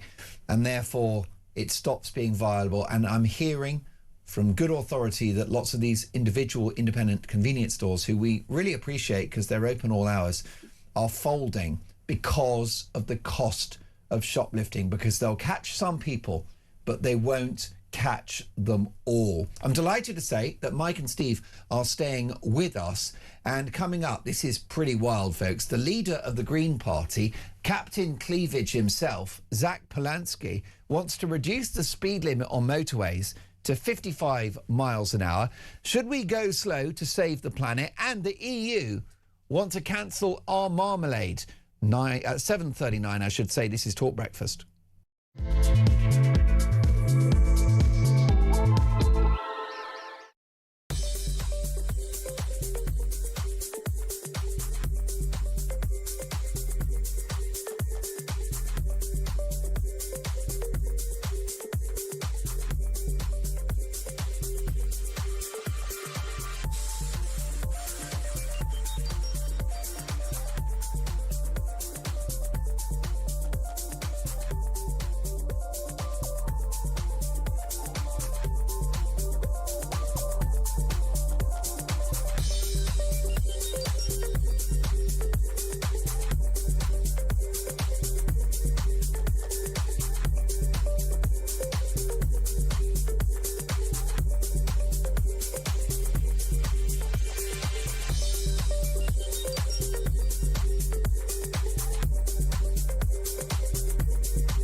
Across the UK, on DAB+, on your smart speaker, on your smart TV, and on your side. This is Talk. You are listening to 7:41. This is Talk Breakfast. I'd like to talk to you, my audience, and my viewers and listeners about a proposal from the leader of the Green Party, Captain Cleavage, old Zach Polanski, who wants to reduce the speed limit on Britain's motorways to 55 miles per hour. Taxes on driving would be increased incrementally, while parking spaces would be steadily reduced in a bid to encourage people off the roads. The policies seen by the Daily Mail also state that motorists will be forced to retake their driving test as often as every 5 years, as car driving is not a right but a privilege. So, Stephen Allen, should we go slow to save the planet? Well, part of the argument here is that 55 miles an hour is fuel efficient, isn't it? It's often the peak efficiency. So if that's the case, these 20-mile-an-hour zones can go. I want to be able to do 55 around the corner, if you don't mind. No, this is just hatred of drivers, isn't it? That's the only thing that's going on here. Because also the idea of saving the planet by not burning as much fuel. Well, they don't get rid of the parking spaces. I'm going to have to drive around looking for more parking spaces. That's more fuel being burnt. It is nothing other than a campaign of hatred to... I mean, I know I drive, so therefore I'm biased, I suppose. But why are we vilified like this? Well, Mike, many would argue we need to be encouraged out of our cars and onto public transport. What do you think? Train all the time because I can't be doing with driving, to be honest. But my wife obviously drives. How would you get? She gets to hospital as a nurse in the mornings. You know, there's no public transport. That's a ridiculous time. And then getting home after a long shift. It's just the Green Party is the crazy party. The only problem is a lot of young people and a lot of women have fallen for it, really. And that's the fear I have at the next election, that whilst Labour is just so dreadful that the alternative to them is even worse. Well, Mike, you said that you take the train a lot, that you don't like driving. Isn't that because you haven't got the blue lights anymore? No, I was always a detective, really. All right. It was a great. Did you never that little trick that cops do where they want to get home early for dinner because the toad in the hole's ready? Stick the blue lights on. No, I saw some great drivers in my time. I want to shout out to a guy called Phil Weston. He did a handbrake turn at the Oval once. What a fantastic police driver he was. And he got us to the right places very quickly to catch the villains. So I'm glad to hear it. It's quite important. This isn't about the environment, is it, Mike? No, it's not about the environment at all. It's all about raising taxes so they can pay for their ridiculous policies. And as we've discussed before, these people don't work on reality, they work on feelings, not facts. And this environmentalism is a religion, not anything based on any sort of realism at all. But it's a real danger, and they'll cripple the country, because how are we going to get goods from A to B if you can only drive at ridiculous speeds?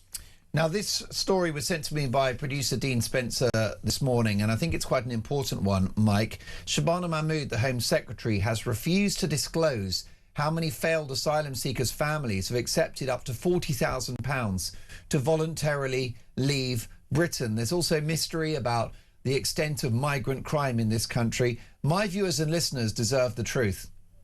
Of course they deserve the truth, and it's congratulations to Talk that we're actually allowed to discuss the truth, because 5 or 10 years ago we would have all been locked up for asking these questions. Yeah. There's even a BBC programme where one of the villains, one of his offences was submitting Freedom of Information Act requests. So I'm liable to be arrested soon too. But what's happening all the time is it just, again, puts into people's minds that you can't trust the establishment, you can't trust the government, because they're always up to some shenanigans and covering things up, because those statistics, they must be very, very freely available. And what people will know is that these people will take 40 grand and then they'll be back on the boat and get another 40 grand. And that's our money that they're, we're all working this morning, aren't we? And that's the taxes and the like we pay, they'll be taking that off us to give to them. Most definitely. I wonder, Steve and Alan, whether I've got plenty of viewers and listeners who themselves might take 40 grand to leave the country and start again somewhere else. Or even just 40 grand to leave the country and then just make your way back, like race across the world, because that's probably what's happening, isn't it? That's the worry. That a family can get 40 grand and then still try and come back. There's no real way to guarantee it's being stopped. Also, look, I understand the mathematical argument that if it is cheaper to give a family 40 grand than to leave them here and spend 100 grand processing the claim, but it sticks in the craw. And I think the reason we're not seeing these stats is because if the uptake is so low, it tells you a couple of things. It tells you that the value to that family must be worth more than 40 grand if they think trying to stay here for whatever they get from being here will be worth more than that. And then that leads into the more important point. It tells you the value of the incentives. And in some ways, this just adds to the list of incentives. If you want to smash the gangs, you ain't going to do it. You want to try and stop the crossings, you ain't going to do it. What you need to do is stop the pull factor, stop the incentives. And actually, I think the chance that if all things go badly for you, you still get a 40 grand golden handshake on the way out, adds to the incentives. Why not try it then, if that's what you're going to get? Well, you're so right, Steve. Break into the country, get 40 grand to leave. You couldn't make it up. But listen, talking about couldn't make it up, Steve and Alan, Marmalade, the famous preserve of choice for Paddington Bear, is to be renamed under Sir Keir Starmer's EU reset. The breakfast favourite will have to be sold and labelled as citrus spread as a result of Labour's planned food deal with Brussels. I couldn't tell you how angry I am about this. I'm boiling with rage. It's a family show. I won't say what I really think. Your reaction, Steve N. Allen. They've cancelled Marmalade. Yeah. First, they came for our preserves, and I said nothing because I didn't really understand. I mean, this is the real Brexit issue, isn't it? Yeah, because when people were voting, they were mainly voting on this issue. No, it is ridiculous. It was a simple system. Don't mess with a simple system. You get your preserves and your conserves based on the density, and then within there you've got your jams, your jellies, your fruit spreads, your marmalades. Your chutneys, and your curds. And if you had all of that, then we had a system and you knew where you stood. And somehow, well, they want to call it like citrus. We know it's citrus because it's a marmalade. It's the definition of a marmalade. It's got to be made with a citrus fruit. If you've not used a marmalade, I think you got yourself a jam there, sir, or a chutney. So it's very, very recursive. It's lemon, which is citrus. But it is a very simple system. Why are they messing with it? Most definitely. I mean, Steve, the whole thing is a condiment, isn't it? Oh, good. There you go. Good. I mean, look, this is bendy bananas all over again, though, isn't it? Yeah, it's pointless red tape. The world does not need this.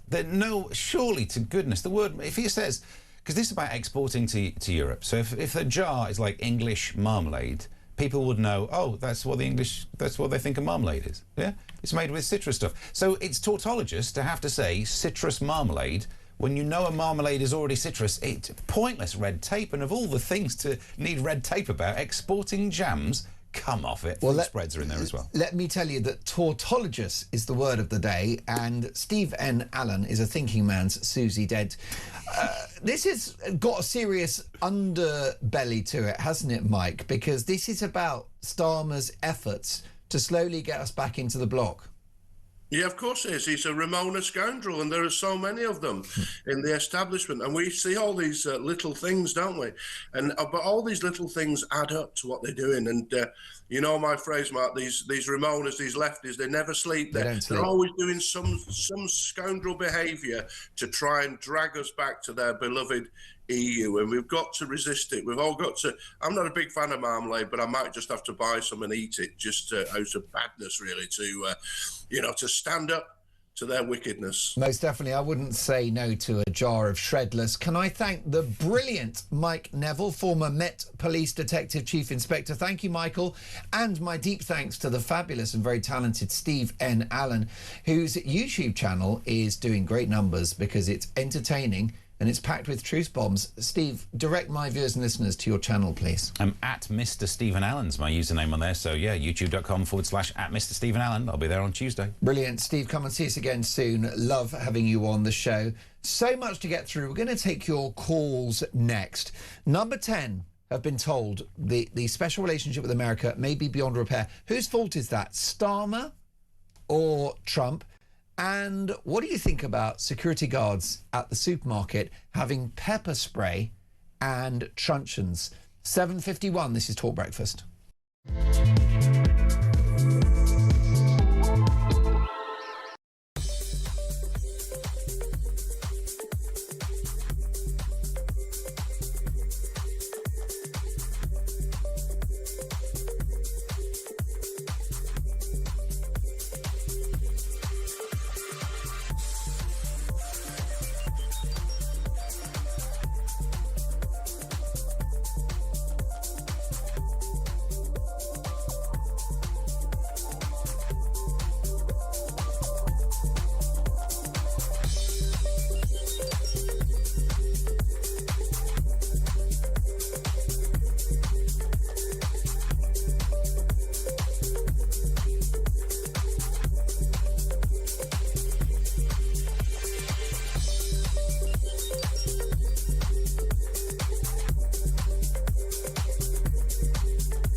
welcome to Down the Local, the show that goes from pub to pub across the country, speaking to the punters about the subjects driving us all nuts at the moment. That's Rachel Reeves, Rachel Thieves, Rachel McCounts. I don't really know Meghan Markle. I know Meghan Markle's from Suits, that's about it. I don't know about anyone else, and I don't know where this is going. I have 0% beers, and I feel raising the flag, I think, is symptomatic of its desperation. Is public transport good value for money?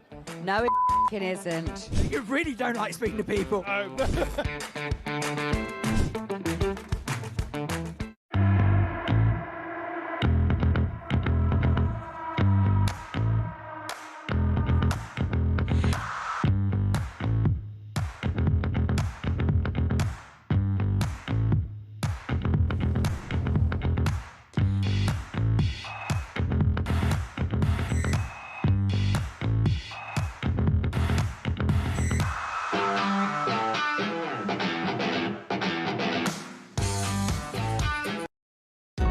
Across the UK, on DAB+, on your smart speaker, on your smart TV, and on your side.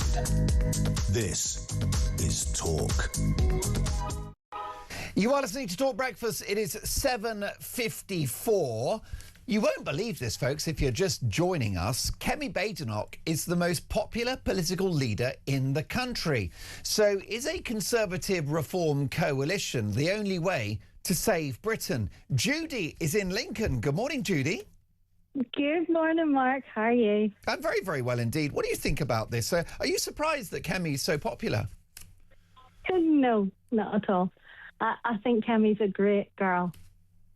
But it does surprise me that it would ever be a Reform Conservative coalition. Mm. Are we having a laugh? Really?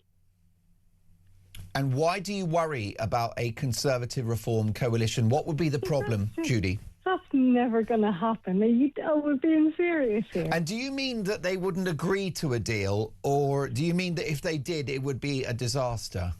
It's just nonsense. Mm. Okay, so Kemi's a great girl. She absolutely holds Keir Starmer to account in PMQs. I think she's a great girl. Mm.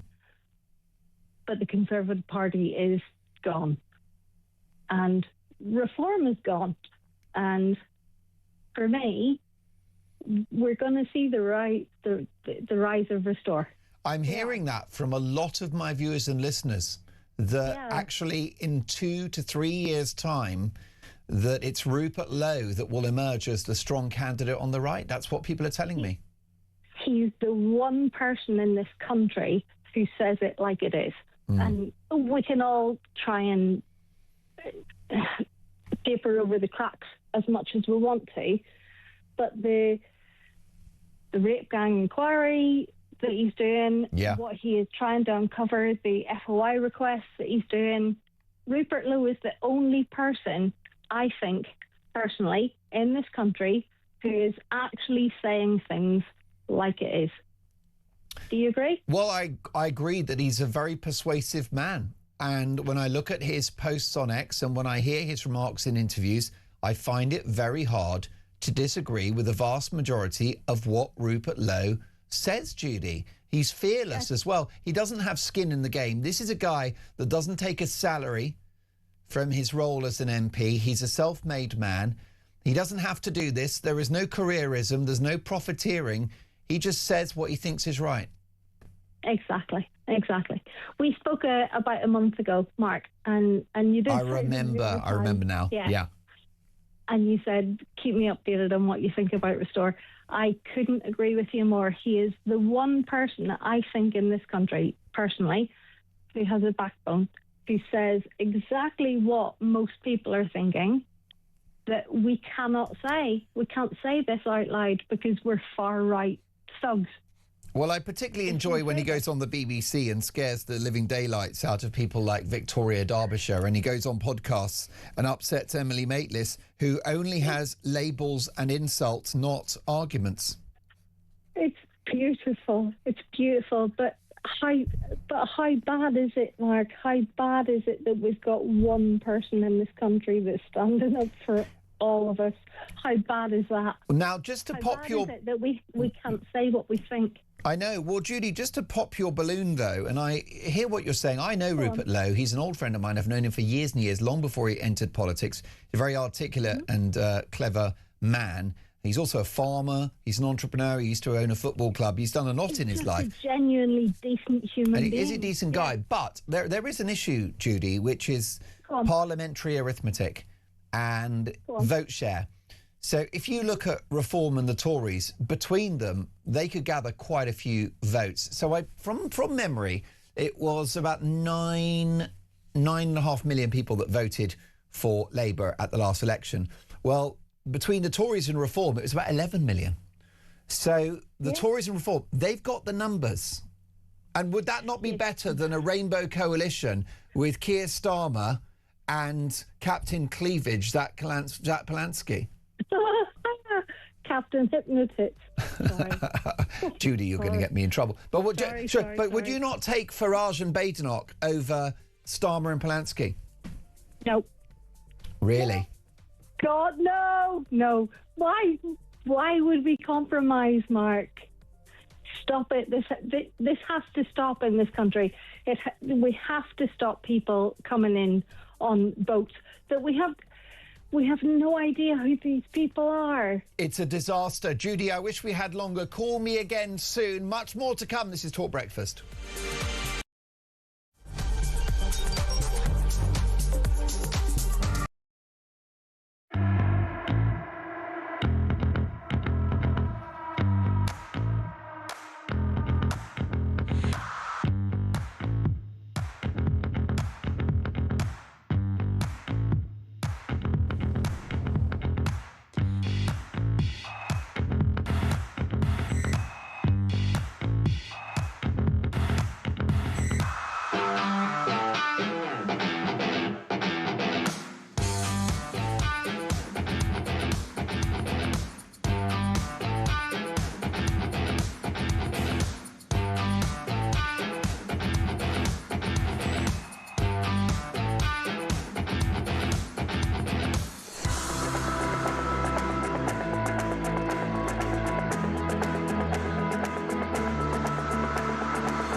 Across the UK, on DAB+, on your smart speaker, on your smart TV, and on your side.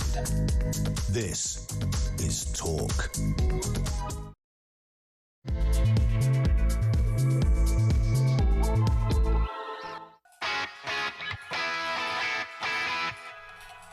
Three minutes past 8. I'm Mark Dolan. This is Talk Breakfast.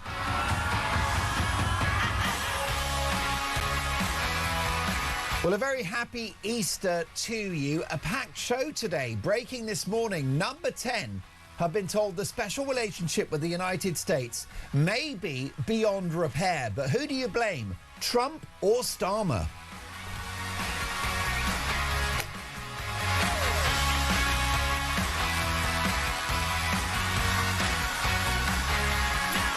And does the Prime Minister need to go to repair our bond with America? Also this morning, a shock poll reveals that Kemi Badenoch is the most popular political leader in the country. Are the Tories making a quiet comeback? And would a Reform Conservative coalition be the compromise that saves Britain? Can Nigel do it on his own, or does he need the help of the Tories?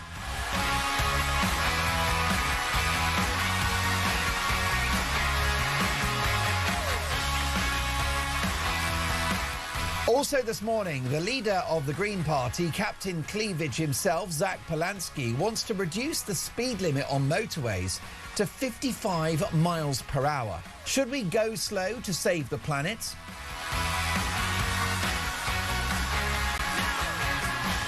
Plus, is it time to arm supermarket staff with truncheons and pepper spray? And a fresh Brexit betrayal, as closer ties with the EU are going to force Britain to ditch the word marmalade. You heard me right.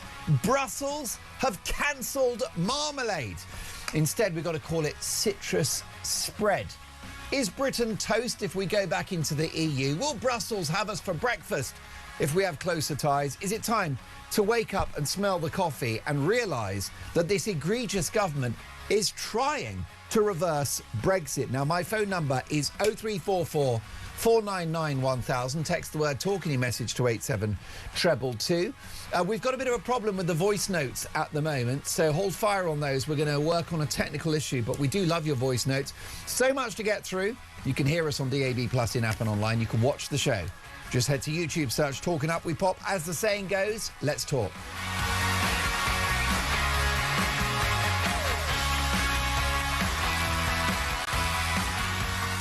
And I'm delighted to say, live in the studio, covering the big stories of the day, we have journalist and broadcaster Ellie Hodges. Good morning, Ellie. Good morning, Mark. Very good to see you. Does the news that Kemi Badenoch is the most popular leader in the country surprise you?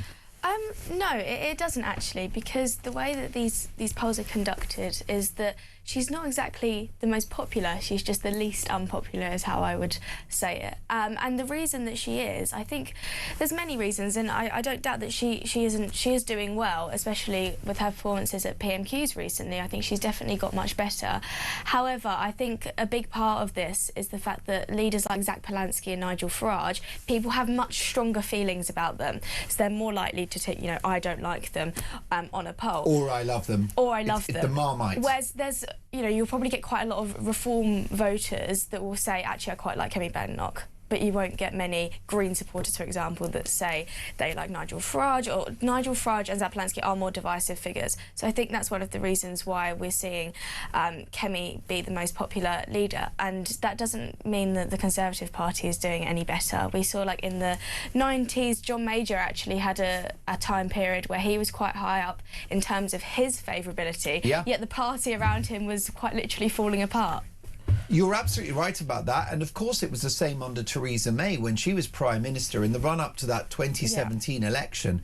She was historically popular, and in fact she was so popular that when they wrote the manifesto, which was Fiona Hill and Nick Timothy, who's now a Tory MP and Shadow Justice spokesperson, when they wrote that manifesto for the 2017 election, they put loads of really negative policies in there because they were so certain they were going to win. They thought we can afford to have a tough message here, and that's where the dementia tax came from. Where they were so confident in victory because she was so popular.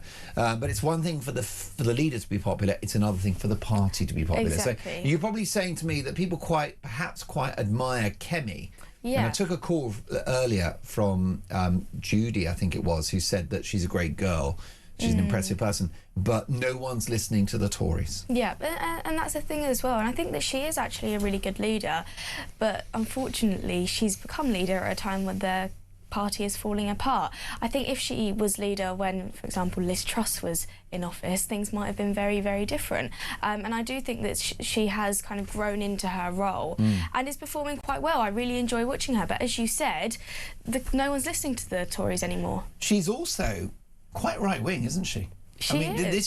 She is not a centrist figure. She's not a one nation Tory. But I think she's people not might think she a wet is. and she ain't woke.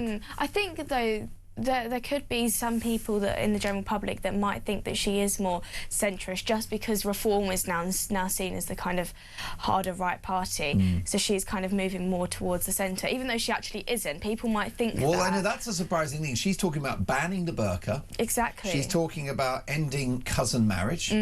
She wants to slash the welfare budget by £50 billion, which is, by the way, more than Reform are proposing. Yeah. And she doesn't support some of Reform's more generous policies when it comes to nationalisation and other state support for people on welfare. So, you know, the Tories are trying to characterise Reform as sort of crypto-socialists. So the whole thing is confusing.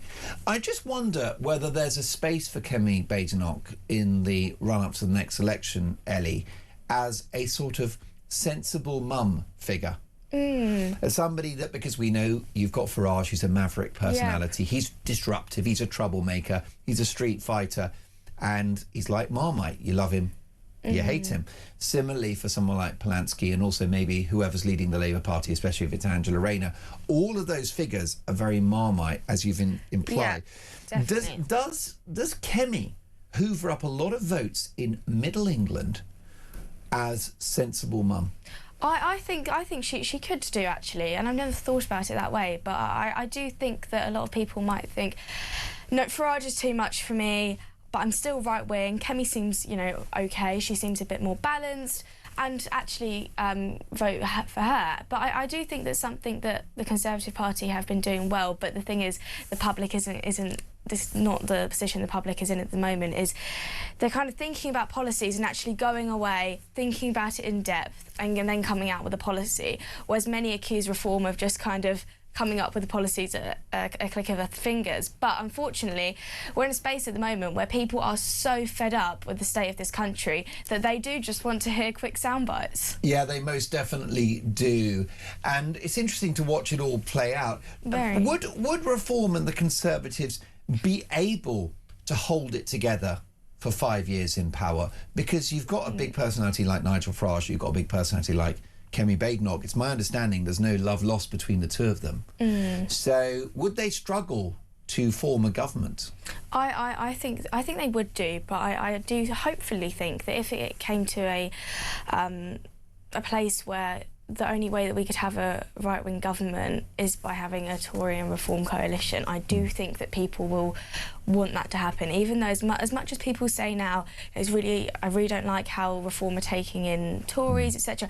I think if people have to choose between a Reform-Tory coalition compared to a Green, Labour, Lib Dem coalition, I think they would choose a Tory and Reform coalition any day. Yes, as the lesser of two evils. Yeah, exactly. It is the lesser of two evils, but I think, you know, it would have to be Nigel Farage being Prime Minister for that to work. I don't think it would work, you know, Kemi Badenoch not being Prime Minister and Nigel Farage being ordered around by Kemi. I don't think we can see that happening. It's hard to see Kemi as the junior partner, isn't it? It is. But it's really interesting seeing how it plays out, because, as you said, they're both quite big personalities, actually, and I think we've seen more of Kemi's personality come out recently as well, and I think that they're both very, very strong. So I'd be interested to see how they would be if they had to work together. I've got lots of viewers and listeners who do not want to even countenance the idea that the Tories get back in power and the fear of the uniparty. There are already concerns, as you've suggested, that Reform has got too many Tories in it and that it's too centrist. I just took a call in the last hour and I've had a lot of messages about folk that love Rupert Lowe because he's uncompromising and fearless. So this is an issue for a lot of the public who want change, is they see that if the Tories get back in via a coalition, the change won't happen. People want a revolution. Yes. They want the establishment cleared out and they see the Tories as part of the establishment. And I completely understand that frustration. Do you think that? Of course. I do think that why a lot of people will think, why should we trust the Tories again as a party? However, I do believe that some people within the Tory party are very, very strong and can be assets to a future government, which is why I'm not against figures like Suella Braverman, for example, joining Reform. I can understand why some people think, oh, they're becoming the establishment, but I do think it's so important that you have people with experience, people that have been in government and can see around those corners. Do you think that even if he achieves an overall majority by himself, yes, that Nigel Farage will let people down? There are some concerns that when he gets into power with the blob and with his own instincts towards perhaps wanting to please the establishment, that it won't be the revolution people dream of. Is there a concern about that? I think that is everyone's worst fear, because I think a lot of people, including people within Reform, think that we have this one general election to change things. And if Reform do get into power and they do let people down, what on earth is going to happen to this country? I mean, I can't even imagine what will happen, because I think a lot of people, even if they don't agree with everything that Reform stands for, they do see them as that hope and something they can put, you know, themselves behind. And I think that if they do get into power and let people down, I actually don't know what's going to happen to this country at all. But I think people within Reform do say that themselves as well. I think they know that they have one shot, and I think they would have to change things quite quickly. I mean, the first 100 days of them in government, they need to make some really big decisions and change things very quickly, because the public, their patience is running very, very thin. It's going to need to be like Trump's second term, isn't it? Yes, exactly. Do you remember day one he got in executive order after executive order? And he made sure that it was filmed, which is actually not convention. Yes. It's like, bring the cameras in. I want the public to see that they voted for change they're going to get. I think the word I would use that for those who do support Farage's insurgent project, the word I would use, the adjective I would use that they expect from a Reform government would be another R word, actually, radical. I think that's what much of the public, they want a radical movement, a radical party, a radical government. What they can't have is just a sort of centre-right, you know, more of that wishy-washy conservatism. I do think that some people do need to realise, though, that Reform can't be extremely, extremely radical at the moment when they are trying to win a general election. And I think that a lot of people, that's why they've gone to, you know, Rupert Lowe and other people similar. But they need to win a general election. They need to win over people who have previously voted Conservative, and I think people need to realise that. Most definitely. We're going into the break. Can you give us, in a sentence or two, the massive story that you've broken this week? So the National Education Union have had their annual conference, and they have been saying some very, very controversial things about how they're going to stop a Reform government. They are trying to stop a Reform government. The teaching unions are telling kids in the classroom Nigel Farage is dangerous. It's 8:16. That's next on Talk Breakfast.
welcome to Down the Local, the show that goes from pub to pub across the country, speaking to the punters about the subjects driving us all nuts at the moment. That's Rachel Reeves, Rachel Thieves, Rachel McCown. I don't really know Meghan Markle. I know Meghan Markle's from Suits. That's about it. I don't know about anyone else, and I don't know where this is going. I have 0% beers, and I feel Raising the flag, I think, is symptomatic of its desperation. Is public transport good value for money?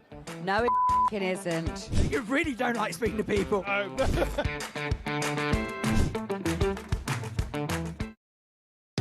Across the UK, on DAB+, on your smart speaker, on your smart TV, and on your side.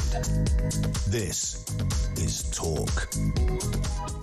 8:19, Dolan's Dispatch at 9 a.m. I'll be dealing with Carol Vorderman in no uncertain terms, who has described Nigel Farage as far right. It's pretty wild. It's actually dangerous rhetoric, which demonises politicians, which, let me tell you, doesn't end well. I don't like Keir Starmer. I don't like Angela Rayner.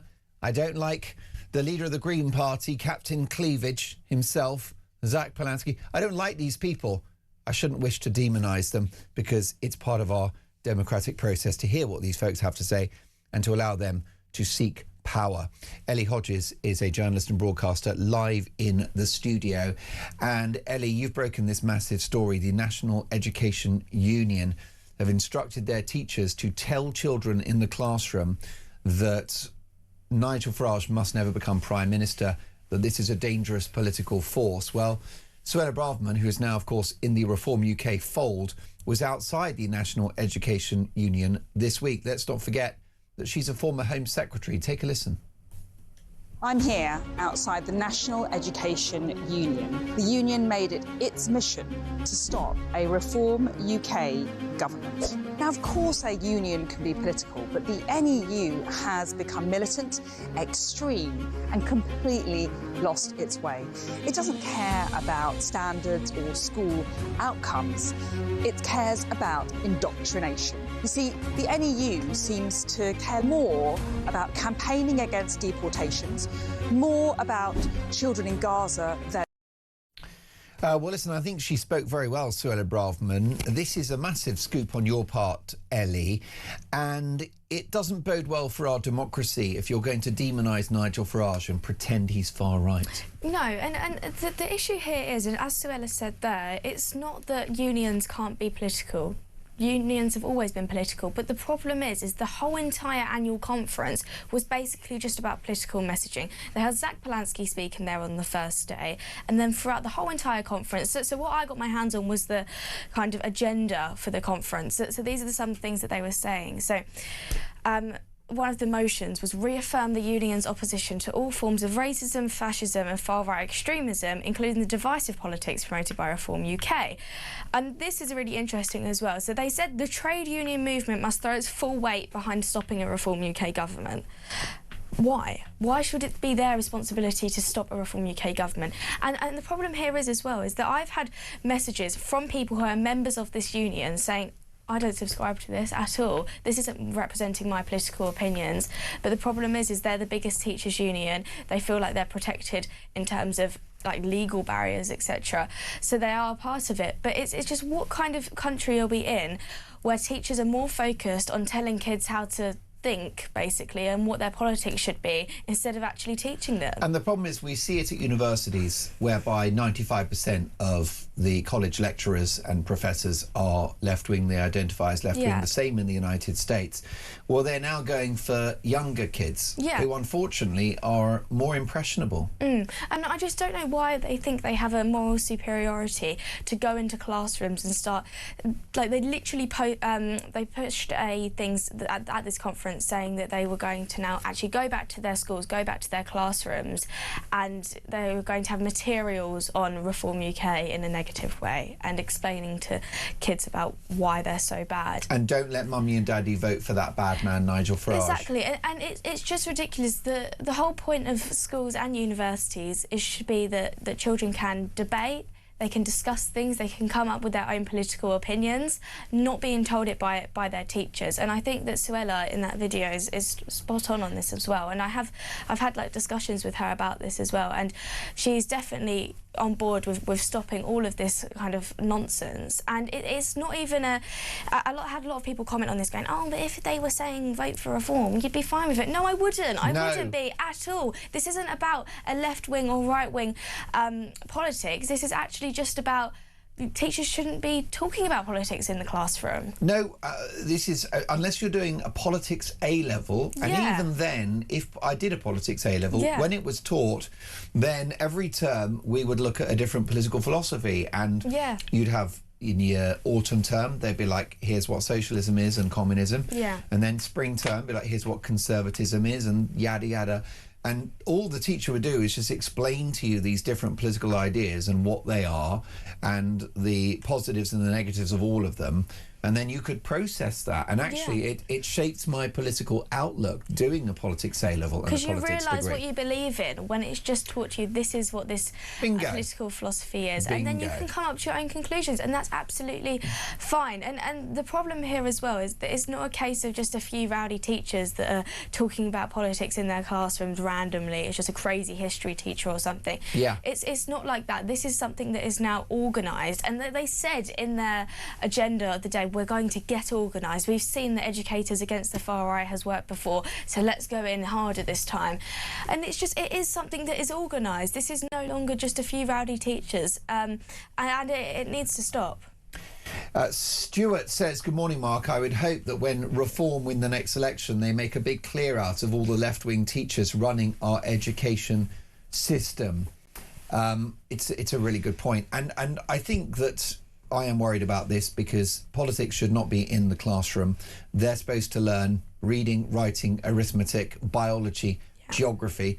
Hating on Nigel Farage is not part of that. And also, I'll do my own bit of campaigning here. If you look at the platform that Farage stands on and you think about these young people in the classroom, is it good for them, the kids of this country, to have open borders? Is it good for them to have a government that doesn't live within its means, which is going to place a debt burden on them when they become grown-ups? Is it good for these young people to have ludicrous net zero policies whereby we're not drilling for oil and gas in the middle of an energy crisis? So the great irony is, by demonising Farage, well, what's their alternative? Socialism forever, the Green Party. A race to the bottom. The Green Party. And I do think that this is serious. I don't think a lot of people realise how serious this is, and this is actually one of the biggest issues we face, because this is going to be our future leaders, our future politicians, and they need to be able to come up to their own conclusions and their own beliefs. However, I do think that this could go two ways, because you will have some children that just, take it all in. It's, but you will get some children who actually think, no, I'm fed up of being fed all of this stuff. What is this Reform UK party about? And you could actually get a lot of young people, because they're being taught so much left-wing stuff, actually rebel against it and think, no, I've had enough. Let me look at what this Reform party is about. Well, I've got to tell you that both my sons were educated in the state sector, and it turned them against woke. Because the school was... Some teachers at the school were so progressive, so left-wing, and they found it a complete turn-off. So it will backfire. But it's still worrying for our democracy, isn't it? Tommy, do you think you could grab Vernon, put him on air, because he's got a point to make about Kemi Badenoch, which is very, very interesting indeed. Other stories, by the way, the EU. I mean, we've had a bit of a laugh this morning. First of all, so if you're just joining us, we're not going to be able to call Marmalade Marmalade anymore. It's got to be called a citrus spread. This is part of Starmer's EU reset, because we would align with food standards and the description of food. We're back to bendy bananas, aren't we? Which I think was pretty much why Brexit happened. But, I mean, this is beyond a joke. But there's a serious aspect to this, which is I believe, an effort by our Prime Minister to reverse the biggest vote in our history. Yeah, absolutely. And this is quite funny, but I forgot what his name is. You know, the guy with the top hat that stands outside Parliament. Oh, I thought you were talking about Jacob Rees-Mogg. No. Steve Bray? Yes, Steve Bray. So I was talking to Steve Bray the other day, and I said, okay, well, what do you actually want to happen? And he goes, well, to be honest, the Labour government are actually, they're basically putting us back in the EU anyway, so my job's kind of done. And I thought the fact that he is saying that, should someone who campaigns outside Parliament every single day for the past 10 years, the fact that he's saying that, I think, is very telling. He said the true bit out loud. Yeah. I've got to thank our brilliant engineer Dave, because he's managed to juggle a lot this morning, and he's managed to get us some voice notes, which we love having. So we're going to go down the list if we can, Dave, and we're going to hear from Elle on the issue of reform and restore. I've been voting for reform since the beginning. I now prefer restore. I wish that those two would merge. That would be perfect. I think Kemi's good. And on the other note of 50 mile an hour speed limits, well, I live close to a road, so it'd be lovely for me, but I think it's highly unfair for these poor self-employed multi-drop van drivers. That's not fair.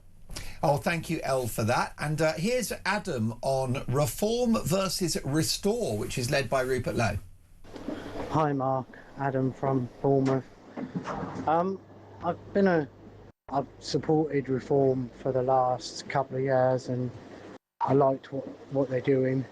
But I'm not going to lie, I do quite like Rupert Lowe and restore, and I am starting to lean towards restore, because I just think everything Nigel seems to be coming is slowly going back on, and that's not what we need. And I think Rupert Lowe, I think it seems that he could be a man to stand by his word. So yes, mate, that's where I stand. Great show, mate, as always, and keep up the good fight, my friend. Cheers.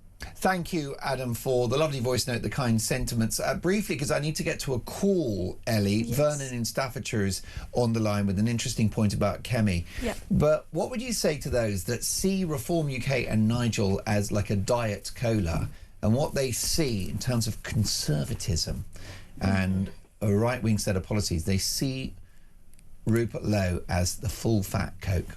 I think that the real deal. Rupert Lowe doesn't, from my knowledge anyway, doesn't really have any other policies except for mass deportations, is from what I see anyway. And a lot of people, and I'm not trying to attack anyone that supports Rupert, that's absolutely fine. Everyone has a right to support whoever they want to support. However, the majority of people that do support him because of his X page. Does he even control his own X page? Well, I think he writes those posts. I mean, he's a very intelligent man. I think he should try and, maybe do some more kind of videos, or he should try and do in-depth interviews so people can find out what he really, really truly believes in. Isn't there a fearlessness about Rupert Lowe? A sense that he's a self-made man, he's only in politics to do the right thing, he doesn't take a salary, and that he speaks from the heart. I think that's actually really good that he doesn't take his salary. That's an amazing thing to do. It's not personal gain, it's national interest. He could be on a beach in Marbella and he's not. Yeah, I do think, though, that a lot of what he does is for personal gain. I do think so. Would you say, what, ego? Yes, and because he is frustrated and annoyed at Farage. Interesting, like basically a war, a Cold War. Yeah, and I think a lot of people, though, when it actually comes to the ballot box and there's a general election, I think a lot of people that might be supporting Restore now will end up voting Reform, because they'll realise that's actually the only chance we've really got if we want a right-wing government. Well, that's very interesting. Vernon is in Staffordshire. Good morning, Vernon. Welcome to Talk Breakfast. Greetings, young man. How are you? I'm very well. Thank you for calling me young. A happy Easter, by the way. And to you. Yes, finest time of the year for this Christian country, hey? It's wonderful. And Vernon, I'm delighted to say that Dean and I have hatched a remarkable plan, which is that we know that the King is not doing an Easter message this weekend. So we've brought... Shambolic, isn't it? Well, it's a shocker. We've got a top cleric, a leading cleric, who's going to deliver a Talk Breakfast Easter message tomorrow morning at 9 a.m. Dolan's dispatch goes over to a man of the cloth, someone a lot more holy than me, Vernon. Dolan leads the way. Hey, Well, I'm Dolan looking leads forward. the way. I try. Listen, I try. Well, Vernon, thanks for that. Now, listen, what do you make about this? Kemi Badenoch is the most popular leader in the country. Are you surprised? No, not at all. Right leader, wrong time. Sadly. When would have been the right time? Obviously, when the Conservatives were in power. Right. But I do feel, unfortunately, that she wouldn't be the way that she is. Like most politicians, they're very reactive. They're not proactive. They react to the situation. Obviously, Kemi is reading the room correctly. I believe, as I say, I'm an ex-Tory. I couldn't vote Tory currently, even though she is levels above everybody else. Levels. It's interesting. I'm a Farage fan, but I won't vote for him because, unfortunately, I don't see him lasting the test of time or seeing the job through. Nigel has an issue where he never quite sees things through, apart from Brexit, of course. And I'm very worried, Mark, because the best person to vote for is Rupert Lowe. I disagree with your guest currently. I think he doesn't need the gig. He's a very wealthy man, but he cares. His interview with Emily Maitlis was absolutely on the money. Yes, I actually wanted to report a homicide when it happened. Yeah, because he destroyed her. Emily says do this, says do this, but don't do as I say, not as I do, because he's quite right. Emily doesn't live in what I call a migrant zone. I'm 9 miles from Stoke-on-Trent, which is just as grim a place as possible. Where I live is beautiful, out in the fields. Summertime it's idyllic, wintertime it's a bit grim. But unfortunately, the issue that we have at this moment in time is that there's an all-time low in trust of politicians. Yeah. And I am a Farage fan, but I just don't see mass deportations. I don't see it. Do you see? The lady who's with you in your studio at the moment speaks beautifully. But from a personal point of view, I see Rupert as the only person that will deliver what's needed, but he won't get in. And all that's going to happen is he's going to split the Farage vote, which means that Titman, as I call him, Zach Polanski, he's going to get in. Captain Cleavage? Yeah, Captain's Cleavage, and he can make this bigger and that bigger. I mean, God forbid. I mean, we do live in a shambolic time that people of zero intelligence can run the government. My issue, Mark, is really this. I run a good business that's now stagnant. It's stagnant because of the government that we currently have. It's not just their faults, because beforehand, the 14 years of Tory rule was pathetic. So the only person that I rated during that time was Rishi, because he didn't need the money. He didn't need the money to do the job. That's true. And from my view, the taxes that I pay, I want them to be well spent. But when you have unintelligent, unsuccessful business people running the country, David Lammy is a multi-millionaire. Angela Rayner, who can't pay her taxes, is classed as a millionaire. How can they be millionaires on 85,000, 90,000 a year? The lefties always make a fortune in office, don't they? I wish we had longer. Vernon, brilliant call. Have a great Easter. Make sure that you tune in, Vernon, for the special Easter message tomorrow at 9 a.m. There's a lot of love for Rupert out there. It's all coming in on the text as well.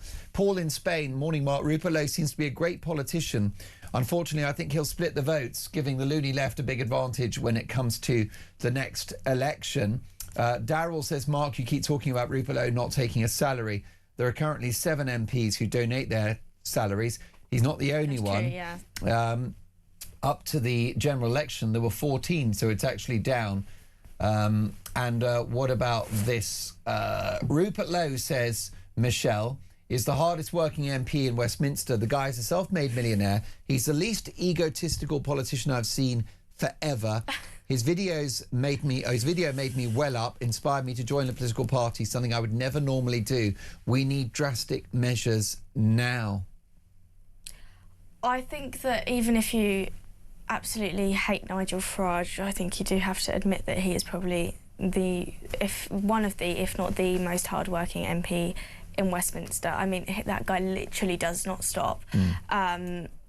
So I wouldn't say that. I think he's probably the most hardworking, and I understand why people do like Rupert, because they feel like he's, saying what they want to hear, and that's absolutely fine. But I do think that if we want a right-wing government, the only way to do that is to vote reform. But if this is a once-in-a-generation opportunity, do you not want somebody as robust as Rupert Lowe at the helm? But I don't know any other of his policies except for mass deportations. I haven't seen him tweet. Correct me if I'm wrong. But what else does he offer? I think he would cut taxes to grow the economy. He'd support farmers. He's a farmer himself. Sure. Got no doubt he would drastically cut public spending. It would be. Can we agree that a Restore-led government would be more radical than of course, of course it would. Of course, and that's what many people want. It's further to the right. It is further to the right. But I would actually like to see Rupert Lowe and Restore kind of do a press conference style thing and take questions from journalists. Well, what about this as an idea? Be held to account. Why don't the two men bury the hatchet?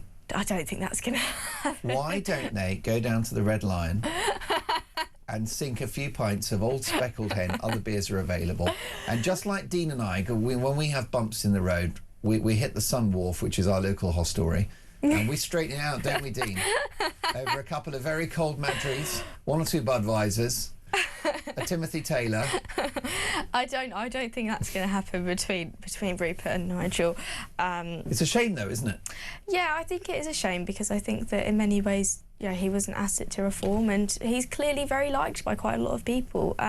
So this has caused issues. But I still think that the only way to get a real right-wing government would be to vote for reform. Very briefly, some people think that it'll flip in the next 2 years, and that actually Rupert Lowe could gain the upper hand and become the dominant party. Do you see that happening? No, I do not see that happening at all. I think that very quickly they'll realise it's extremely difficult to set up a party. It's not easy at all. And sure, you have a great social media presence, but how are your councillors doing? What is the local branches set up?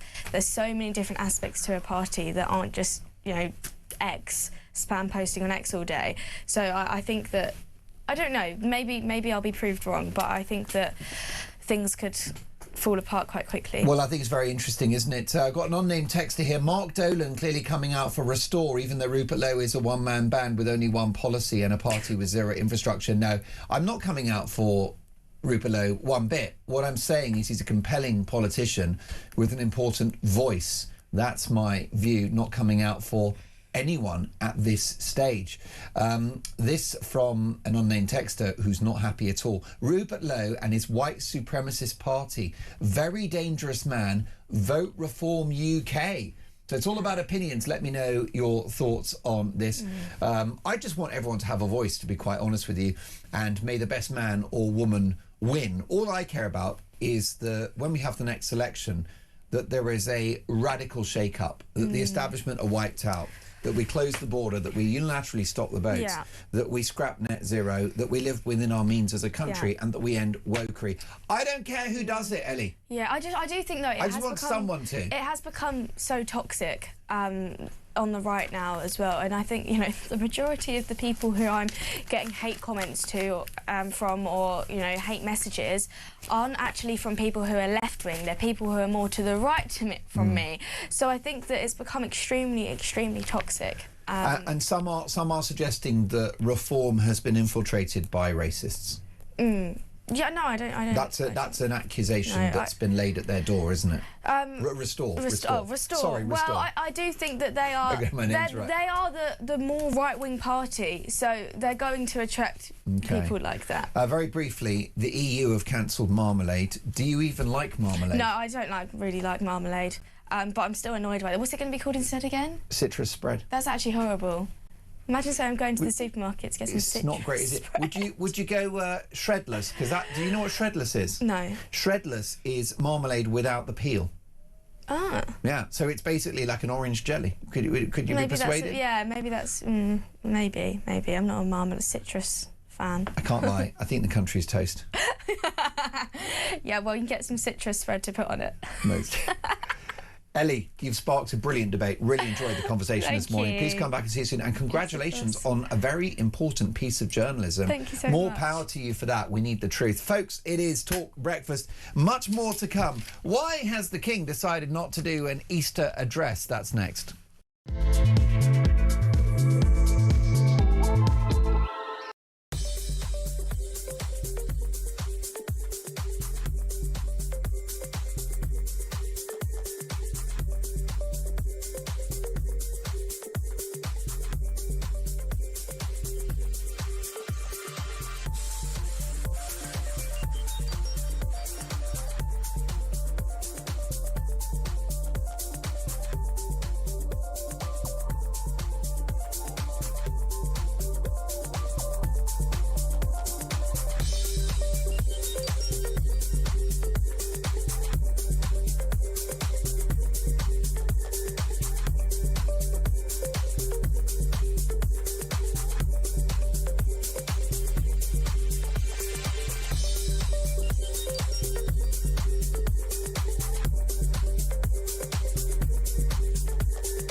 Across the UK, on DAB+, on your smart speaker, on your smart TV, and on your side.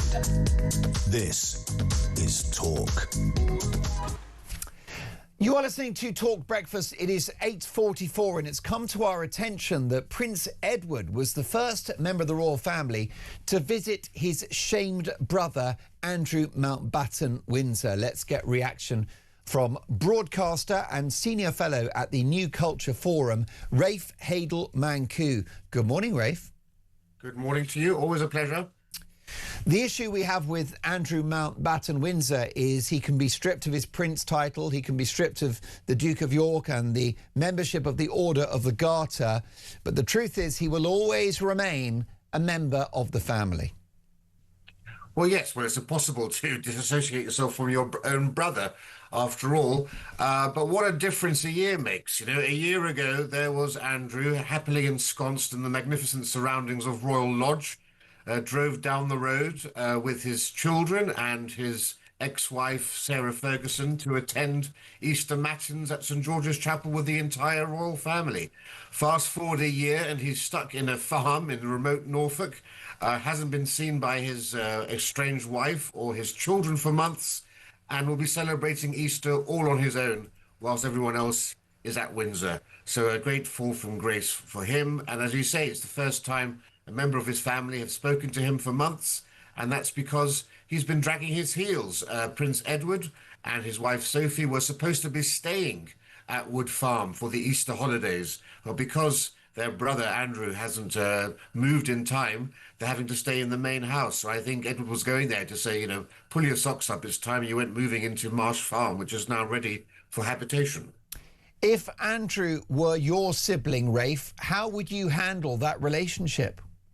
Well, if I were in the King's position, I suppose, personally, I would have encouraged him to do what his estranged great uncle did, the Duke of Windsor, of course, who lived the rest of his life in exile, having abdicated the throne, ended up having a very pathetic existence in France. But, you know, we know that Andrew has the use of a palace in Abu Dhabi, apparently. They've also got connections in Switzerland. So he's got the choice between a hot climate and a cold climate, there are places he can go and get out of everyone's hair, I would say. Well, do you think it's appropriate and sustainable and viable for Andrew to remain on the Sandringham estate free of charge for the rest of his life? I do, because, you know, Marsh Farm is not a grand property. It doesn't have any extra security costs because it comes within the Sandringham secure estate anyhow. I think the King's reasoning at the moment is it's better to keep him close at hand in case he does flee the country before this police investigation has been carried out to the end. So there is some logical justification there to have. And Sandringham is so remote now, really. I mean, apart from Balmoral, he can't really be anywhere more remote than where he is in that farm. And the idea is, I suppose, out of sight, out of mind. He is still a security risk. I mean, he's not a man who can just go anywhere because he is a risk for terrorism or kidnappers or anything else. So I think the King has done as best as he could in the circumstances. How do you see the Andrew story playing out? Do you think that he will go to Congress and tell them everything he knows? Could this police investigation darken if it brings into play allegations of corruption or sex trafficking? Is it conceivable, Rafe Hadel-Manku, that Andrew Mountbatten-Windsor could go to jail? At this point, we've had no suggestion of criminal charges in relation to anything to do with the girls that have been involved allegedly with Jeffrey Epstein. The questions now surrounding him more surround whether, of course, he conducted misconduct in public office in his role as a trade envoy. But even that seems to be on rather shaky ground. Now, Congress have not tried to extradite him because he's simply being asked to give evidence to Congress, not to actually face criminal charges. So he's not compelled to do that. He's a private citizen. There's no force in the world that can compel him to go over there. He could do the testimony from the UK if he wants to, but he's under no obligation to do anything like that. So I'm not sure whether there'll be any darker days unless there are still 3 million files that haven't been released. The Epstein files, we don't know what's in those, but it doesn't seem as if, as things currently stand, there's any way that he's going to basically be forced to go to America and face there. The bigger question is whether the Metropolitan Police have been covering things up, because we do have allegations now that, of course, girls were trafficked into Buckingham Palace, into Royal Lodge. There are questions relating to that. We can only wait and see what happens at the end of this investigation, because the police certainly should have investigated those more thoroughly. But, you know, I'm as much in the dark as you are on this until we get more information from the plot. Rafe, is it conceivable that Palace insiders, staff, other members of the family, friends, knew nothing? Well, what depends what you mean by nothing. Who are they kidding? How can the bodyguards not have known what Andrew was allegedly up to? How can the butlers and the servants not have known? The footman, the guy that polishes your shoes, the guy that irons your newspaper, the guy that cleans your toothbrush. How do they not know? No, absolutely. Of course, those are real questions, because if you are embedded as part of his security detail, of course they knew that young girls were being brought into the palace. He'd been doing that for decades, though, of course. And no names were given. But if you are a member of the security services, that should have been reported up the chain of command. Questions do need to be addressed on that front. But if you're a member of the royal household, it's just hugely embarrassing that you've got, you know, the son of the Queen, as she then was, bringing in people like that, giving breakfast to somebody after apparently they were sex trafficked into one of his properties as well. The whole thing is extremely murky, extremely unsavory. But what do you do, I suppose, if you were a palace servant? You can't really complain to your boss, can you, when it's your boss's son you're complaining about? Rafe, you passionately love your country. You passionately love the monarchy. How much long-term damage has been done to the brand and the institution by the Andrew scandal? It's been the biggest crisis for the monarchy since the abdication crisis in 1936, without any doubt. And to be fair to Edward and Mrs. Simpson, that wasn't a salacious scandal. There were no horrible allegations surrounding that. Well, that's the point. Back then, we didn't know about his Nazi affiliations and sympathies, so it was very much a romance scandal. This is completely different now. but the monarchy will survive this. You know, as we've seen from the polling, the impact of this has been placed squarely on the shoulders of Andrew Mountbatten Windsor. People do not blame King Charles for involvement in this in any way whatsoever, which is only right. And the monarchy basically adjusts and adapts. So I think you're going to get a much more transparent monarchy coming out of this. So right now it looks very, very bad. But I think in the long term, the monarchy will have learned and evolved and be a lot more responsive to these sorts of things when they happen in the future. So in a certain sense, the monarchy may emerge stronger, even though at the moment it does seem to be in very, very dark waters. Do you see King William taking a firmer line on issues like Andrew Mountbatten Windsor and his runaway brother, Prince Harry? Undoubtedly. I mean, you have, of course, in our current king, somebody, of course, who has a brother he has to deal with, and also, of course, the relationship between a father and a son is very strong. William doesn't have that same sort of attitude or mentality. We know how much he has distrusted and even disliked his uncle. That's clear from all these scenes of those two engaging and interacting. We know, of course, that if there was any rapprochement between Harry and his father, the same wouldn't be the case between the two estranged brothers. Very difficult to see in the medium, even in the long term, how that would be healing up. And certainly if William was on the throne now, I think Andrew would have been sent packing somewhere long ago. And there's been a security scare, Rafe, at Andrew Mountbatten Windsor's Sandringham home after a man and a girl scaled a fence outside the farmhouse. It could be that Andrew Mountbatten Windsor is going to need more security.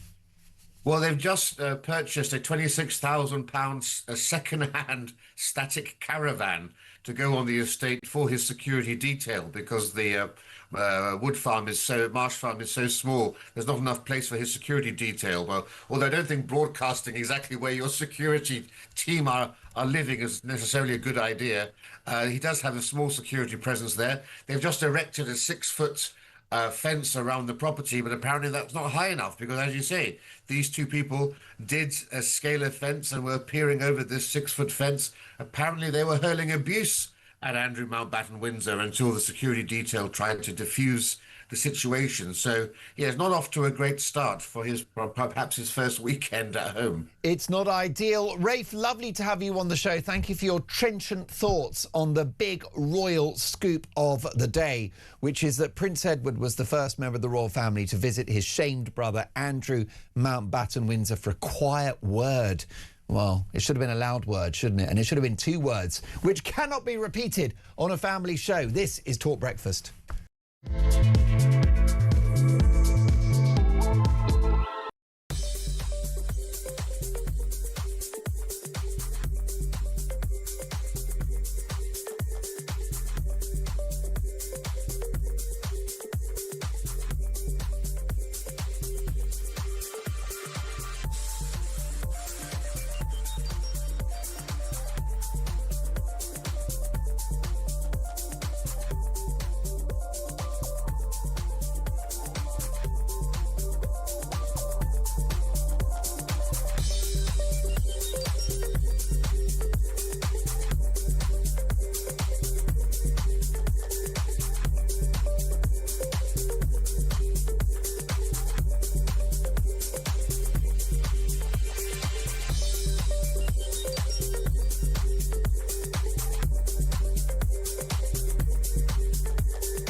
welcome to Down the Local, the show that goes from pub to pub across the country, speaking to the punters about the subjects driving us all nuts at the moment. That's Rachel Reeves, Rachel Thieves, Rachel McCounts. I don't really know Meghan Markle. I know Meghan Markle's from Suits. That's about it. I don't know about anyone else, and I don't know where this is going. I have 0% beers, and I feel.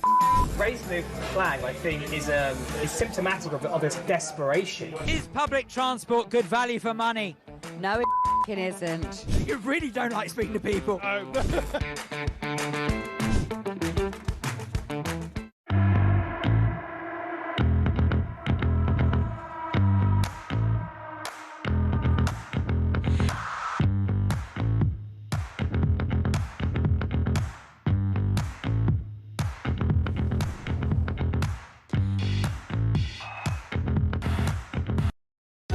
Across the UK, on DAB+, on your smart speaker, on your smart TV, and on your side. This is Talk.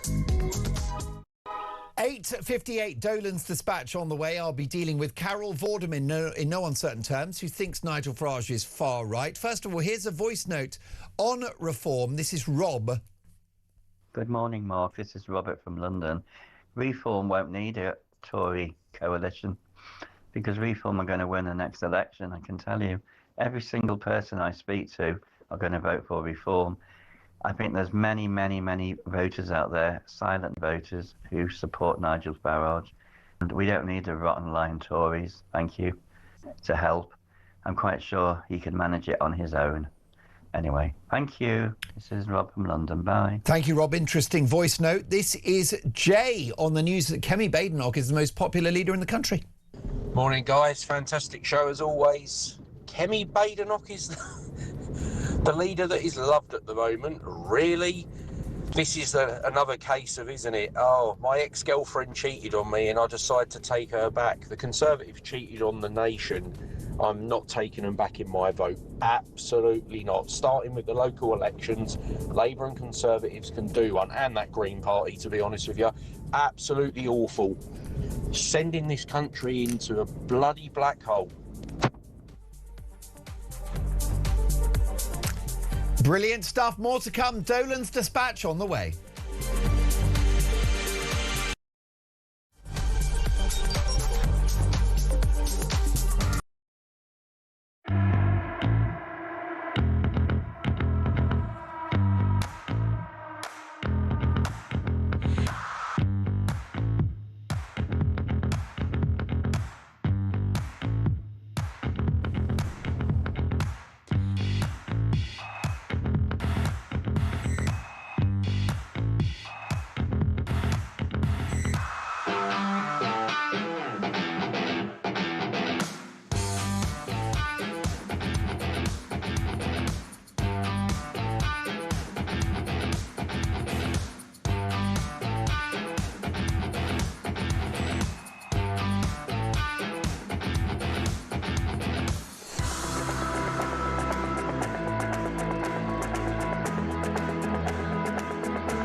across the UK. On DAB+, on your smart speaker, on your smart TV, and on your side. This is Talk.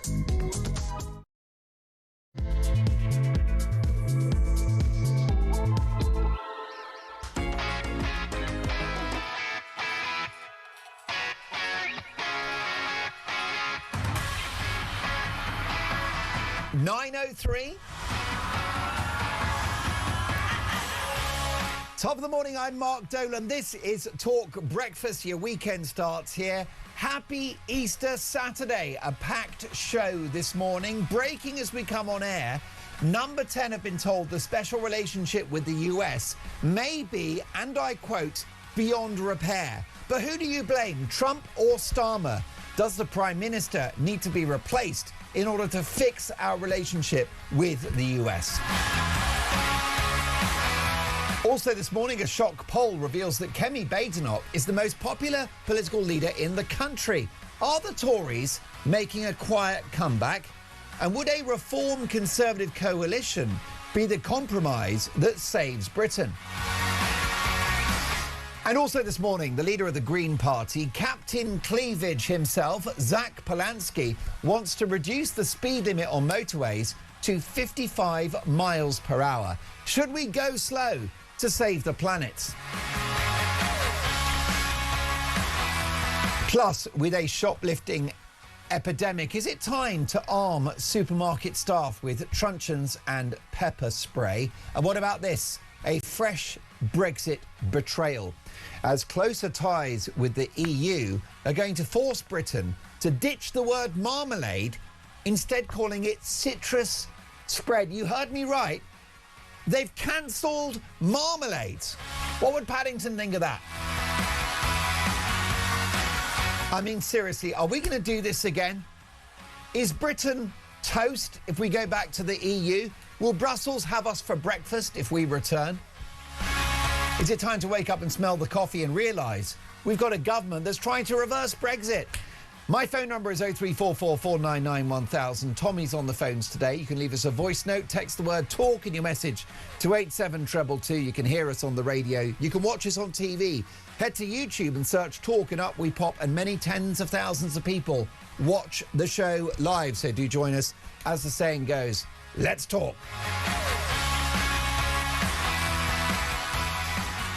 And we kick off, as always, at this time on the show, every Friday, Saturday and Sunday, with Dolan's Dispatch.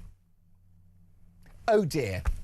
Having campaigned very hard for a Labour government and then turned against Keir Starmer, TV host Carol Vorderman is back. Times in our lives when you have to step up, and now everyone has to step up. There's no excuse not to vote. There's no excuse not to register to vote. There is absolutely no excuse because if you don't vote at the moment, the likelihood is you're going to get far-right government, right? Yeah. What is this far-right government of which she speaks? What is far-right these days? I mean, apparently the countryside is far-right, including the sheeps and the cows, right? Knitting is far-right. Mathematics, turning up to work on time is far-right. So this far-right movement, is this Reform UK of which she speaks, who are ahead in the polls and who simply want to reduce taxes to grow the economy, want to have firm border control and get rid of mad net zero? I mean, it doesn't sound very far-right to me. Reform UK are the most popular party in the country, so that's an awful lot of far-right people. All you have to do is turn up. That's exactly right, folks. All you have to do is turn up. Please turn up and vote, as 5 million people did who voted for Reform UK at the last election. That's more than the number of people that voted for the Liberal Democrats, who have been around in various carnations for 200 years. Carol, let me tell you, you've got to be careful what you wish for.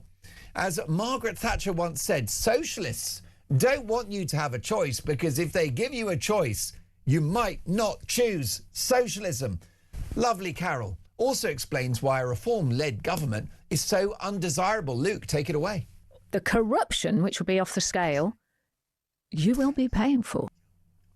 That's exactly right, folks. The corruption will be off the scale. Let's process this at 9:07 in the morning. If reform get in, the corruption will be off the scale. Would that be similar to the corruption of this current administration, who knowingly recommended best friend to the paedophiles, Peter Mandelson, as ambassador to the United States? Would that be similar to the corruption of a multi-millionaire prime minister in Sir Keir Starmer, whose suits, glasses and box at the Arsenal were paid for by a wealthy donor? Would that be similar to the corruption of a Labour Transport Secretary who lost her job in financial services after allegedly stealing a mobile phone? Would that be similar to the corruption of a Deputy Prime Minister in Angela Rayner, the ginger growler herself, a Housing Secretary no less, who stands accused of not paying her stamp duty? Would that be similar to the corruption of an anti-corruption minister in this Labour government that's being investigated for, wait for it, corruption? The less taxes for the super rich, and on it goes. On and on it goes. Yeah, that's right, because we really should tax the super rich.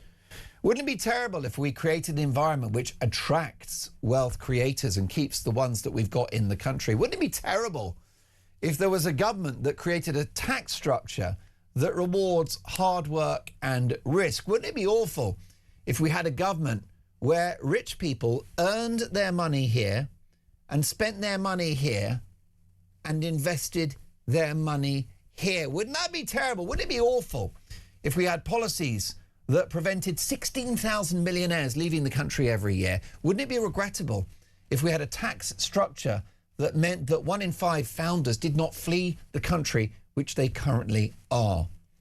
For someone of such keen intellect, it's very interesting, isn't it, that our Carol doesn't understand that without rich people who pay the lion's share of income tax, we all get poorer. I thought that Carol Vorderman was like a maths genius and a wizard with numbers. Well, don't worry, because Carol herself has got millions in the bank, so she can afford the ruinous socialist policies that she espouses. Carol, according to Spears magazine, is worth £18 million. Most of this wealth is down to her role on Countdown back in the day, which reportedly saw her earn £5 million a year. Nice work if you can get it. She earned reportedly £750,000 for her best-selling book Detox for Life, and her autobiography It All Counts earned her 100k. After Countdown, she went on to make a fortune, appearing on shows like Loose Women, Lorraine, and I'm a Celebrity, Get Me Out of Here. In 2021, she sold her £2.6 million mansion. Nice work if you can get it. She bought that mansion a decade previously for £1.1 million. My goodness, she doesn't sound like a socialist to me. She sounds like the biggest capitalist on the planet. And recently, she sold her seaside apartment after Welsh Labour's crackdown on second homes saw her council tax bill almost treble to £4,500. You couldn't make it up, could you? Well, Luke, we've got more, haven't we? Let's do it. It is on you, I'm afraid. You know, there was a time when I try and coax people into it. Not now. Oh, no, not now. That's right. Coax them into voting for a Labour government that you now hate. Be very clear that our Carol tried to gerrymander the electoral process at the last election with a whole strategy of tactical voting so that we can have this Labour government, a Labour government that she now is very unhappy with. And she feels deeply upset that Keir Starmer introduced, of course, extra costs on pensioners when it came to the winter fuel payments. She was so unhappy she had buyer's regret, but she's back for more. You couldn't make it up. No. There is a time when you have to step up. And it's just going to say about America. So he bangs on, doesn't he, about, I wish I could do a good Trump impression. We can all imagine it. I won, I am the greatest vote ever, for me. And no, it wasn't. I'm so confused. So Carol is casting doubt on the electoral success of Donald Trump. Now, Carol is a mathematician. She's written textbooks about mathematics. She's a scientist. She's got an ology. Donald Trump achieved an unprecedented electoral result in November 2024, winning all of the swing states, winning the popular vote and winning both houses. So I'm afraid if you question whether it's one of the greatest votes or not, then you haven't done the math. But none of it adds up with our Carol. She campaigned hard for a Labour government, which now she's very disappointed by. She feels let down. Her track record for recommending political parties is not the best. If Farage wins power, he wants millionaires to come into the country. Maybe Carol will be one of those that leaves. We can but hope. 0344 499 1000, your reaction. Phil is in Lincolnshire. Hello, Phil. Now, what a chaotic household scene is playing out live on the radio and on the telly. Hello, Phil, are you there? Oh, I don't know what's happened to Phil. Can I say that it's Easter, and so it sounds like everything's kicked off in his house. They're probably like doing an Easter egg hunt, something like that. Or maybe they've had a little sherry quite early in the day, I know, 9:13, my goodness gracious me. A very interesting developing story, which we're going to take a call on in just a second. Kemi Badenoch is now the most popular political leader in the country. Does that surprise you? And is a Labour reform coalition a price worth paying to keep Starmer out of number 10? What do you think about that? I've got a lot of viewers and listeners who want drastic change. And I'll tell you something that relates to drastic change, and that is the spectre of shoplifting. The boss of Iceland has now said that security guards should be armed with pepper spray and with a truncheon. Well, here's a voice note from Pete. Take it away, Pete. It's all yours. Good morning, Mark. Well, these youths, the community they're part of needs to take them aside and show them the error of their ways, because this can't carry on with big gangs of youths looting, robbing, and God knows what other violence will go with it at one point. Shops need to be given more power, because they see on YouTube, they see that, you know, people going in shoplifting and the security guards do nothing and the police do nothing. So they know they can just go in and do what they please. But with facial identity now, any of these kids that are collecting benefits, just if they get caught thieving, just stop their benefits. Just stop the lot of them. Stop it altogether. Easy as that. They'll soon change their minds if you stop giving them money. They might go out and thieve again, but then they get to go to jail next time, then can't they? This is really out of order. You know, they just think they can just walk in and take what they like now. They know they can walk in your house and take what they like. Trouble is, though, it will get worse when it'll be they'll do what they like to older people as well, won't they? Have a good day, mate. Peter, what a brilliant voice note. I think it's time for some tough love. There are countries around the world where there is more poverty than in the UK, such as the Emirates and Singapore, and yet they don't have mass shoplifting, and children are safe to travel on public transport to go to school on their own. And we call ourselves the more sophisticated society. Do me a favour. Here's another voice note. Christopher. Morning, Mark. Morning, Steve. Can you remember back how bad New York was in the 80s? Yes. Well, I lived there in the 90s under Giuliani, and his broken window policy tidied New York up. It was a wonderful city to live in. So it's not we're not beyond saving London and other major cities, but we need a police force and a judiciary that actually enforce the laws. It's not complicated, is it, Chris? And last but not least on this issue of shoplifting, Jennifer. Morning, Mark. Regarding arming shop staff with pepper spray and batons, etc. Terrible idea. Under our laws, they would be done for assault every time. Can you imagine some poor shop staff hitting one of those kids that went around M&S the other day, and they pepper sprayed them and they hit them with batons? It would go against them every time. And another thought is, if we don't arm prison officers with those sorts of weapons, then in what world would we put staff under so much scrutiny when they hit somebody with a baton or they sprayed somebody with spray. No, it's a bad idea. It really is. As much as I respect our shop staff, we need to help them in other ways than harm them. Thanks, Mark. Jennifer, thank you so much for that. I suppose you're right. It's the job of the cops, is it not, to police our society, not a kindly gentleman at the entrance of Co-op who's perhaps on little more than the minimum wage. Why should that excellent man put his life on the line when it's not even his job to be a police officer? Brilliant. Jennifer, keep those voice notes coming. We love them. Big Dave is in Gloucestershire. Good morning, David. Good morning, Mark. How are we all? I'm very well indeed, although I'm not happy because this is Talk Breakfast and the EU have just cancelled Marmalade. This is, of course, Starmer's reset with the EU. More alignment, which means we won't be able to call Marmalade Marmalade. It's going to be citrus spread. Your reaction?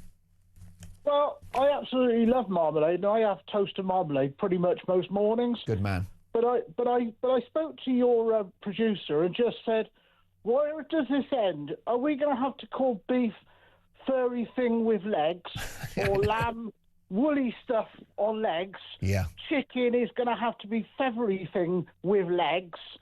Apples are going to have to be lumpy things that grow in trees. Same with plums. Or, you know, where does it all end? It's madness.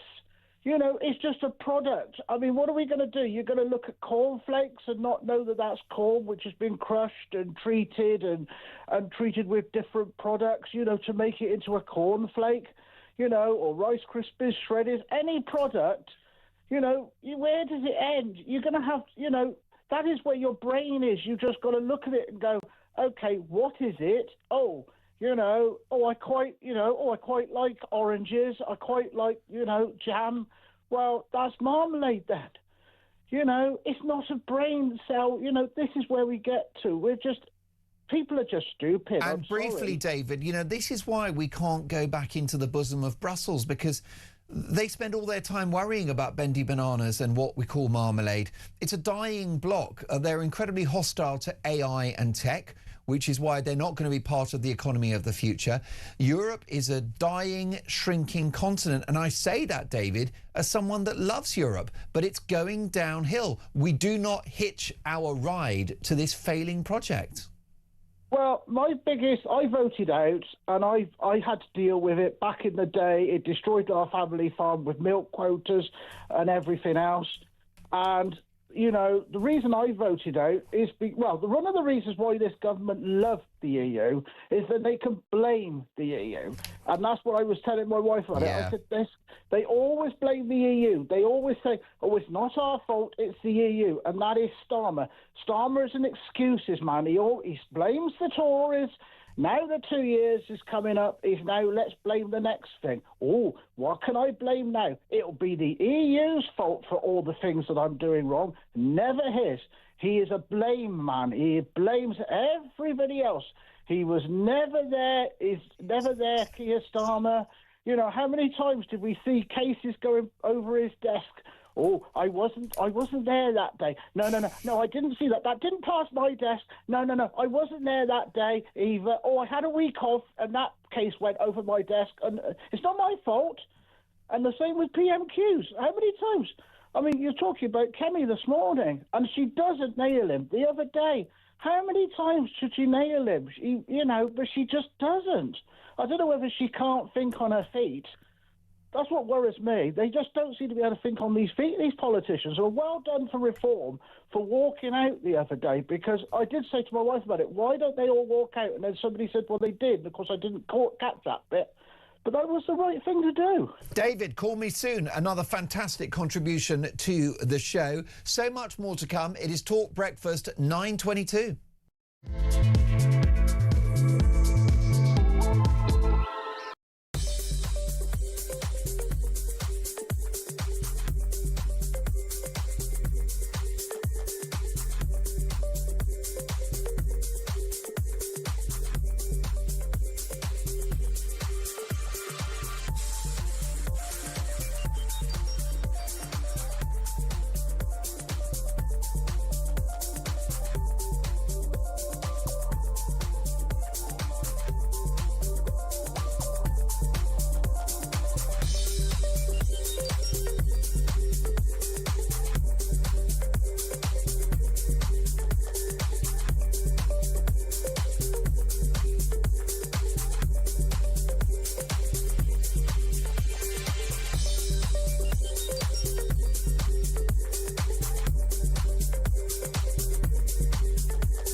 welcome to Down the Local, the show that goes from pub to pub across the country, speaking to the punters about the subjects driving us all nuts at the moment. Rachel reads, Rachel feeds, Rachel accounts. I don't really know Meghan Markle. I know Meghan Markle's from Sinks, and that's about it. I don't know about anyone else, and I don't know where this is going. I have 0% beers, and I feel Raising the flag, I think, is symptomatic of its desperation. Is public transport good value for money? No, it isn't. You really don't like speaking to people.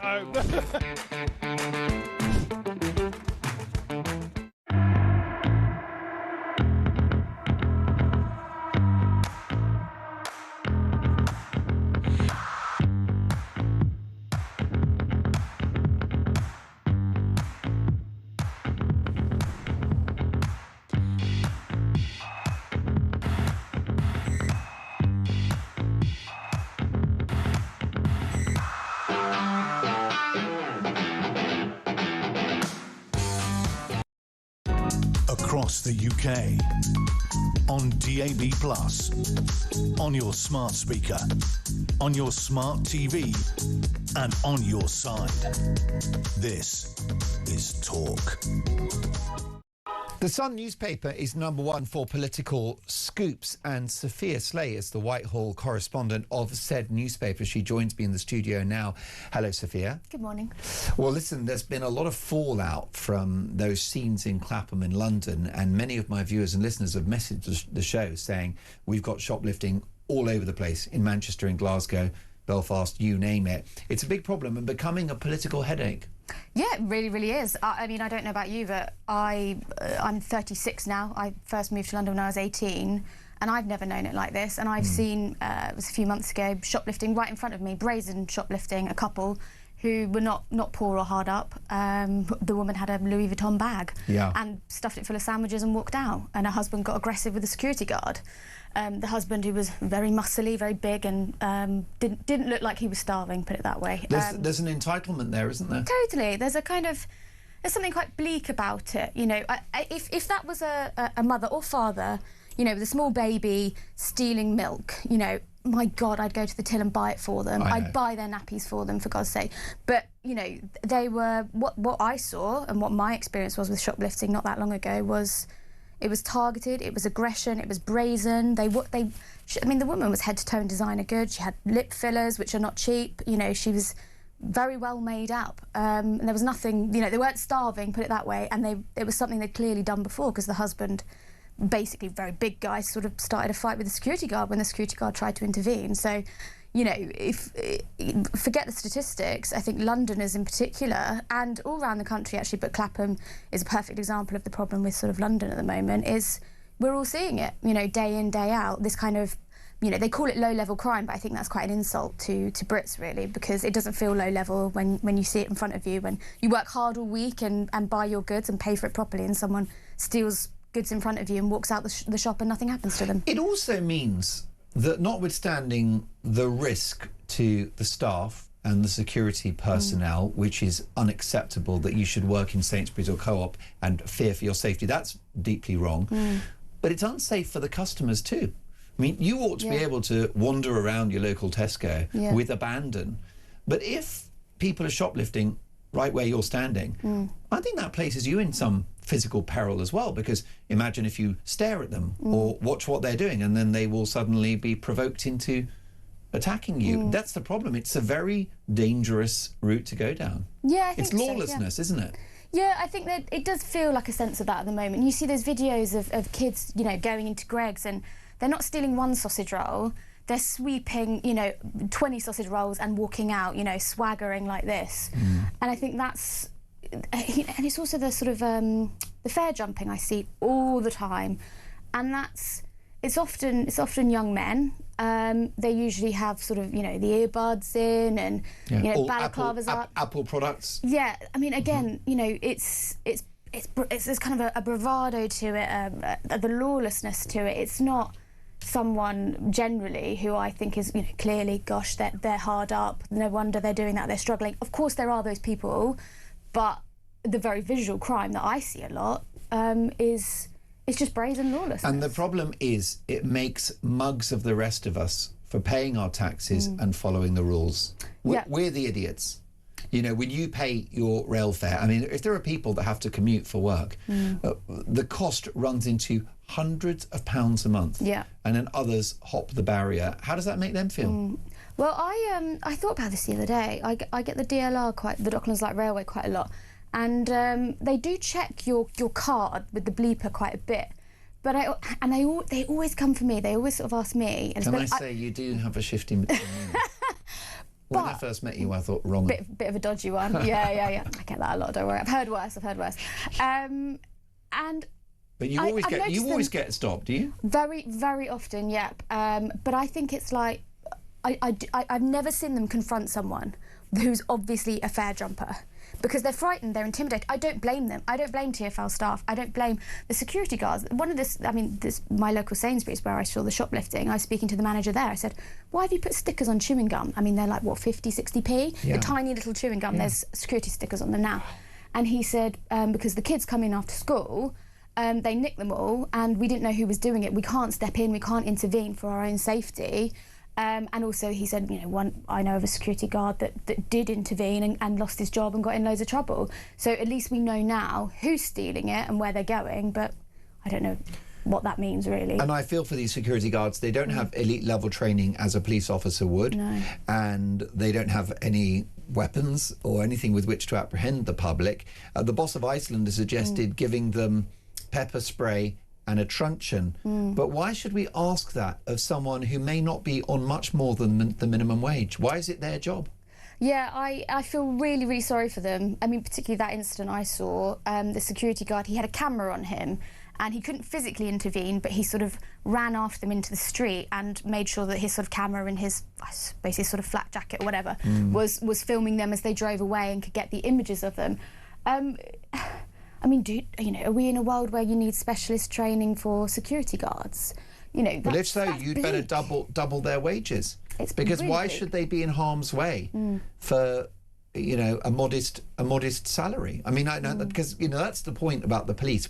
Anyone that becomes a police officer knows that it's a risky profession. Of course, yeah. Isn't it? But therefore, okay, I don't think cops get paid enough, but it's a comprehensive salary which escalates over time. And there is also a very solid public state pension. So, but this is not what your average security guard at Sainsbury's has, and it just seems really unfair. So it's political. Interesting front page of your paper today. What is it? Oh, no, it's not. Is it the front page? Keir Starmer says Britain is at its best when it chooses community over division. What does that mean? Oh, that's his Easter message. That's on our page 2. Okay. So he's given his sort of Easter message, as I'm sure all the political leaders have done as well.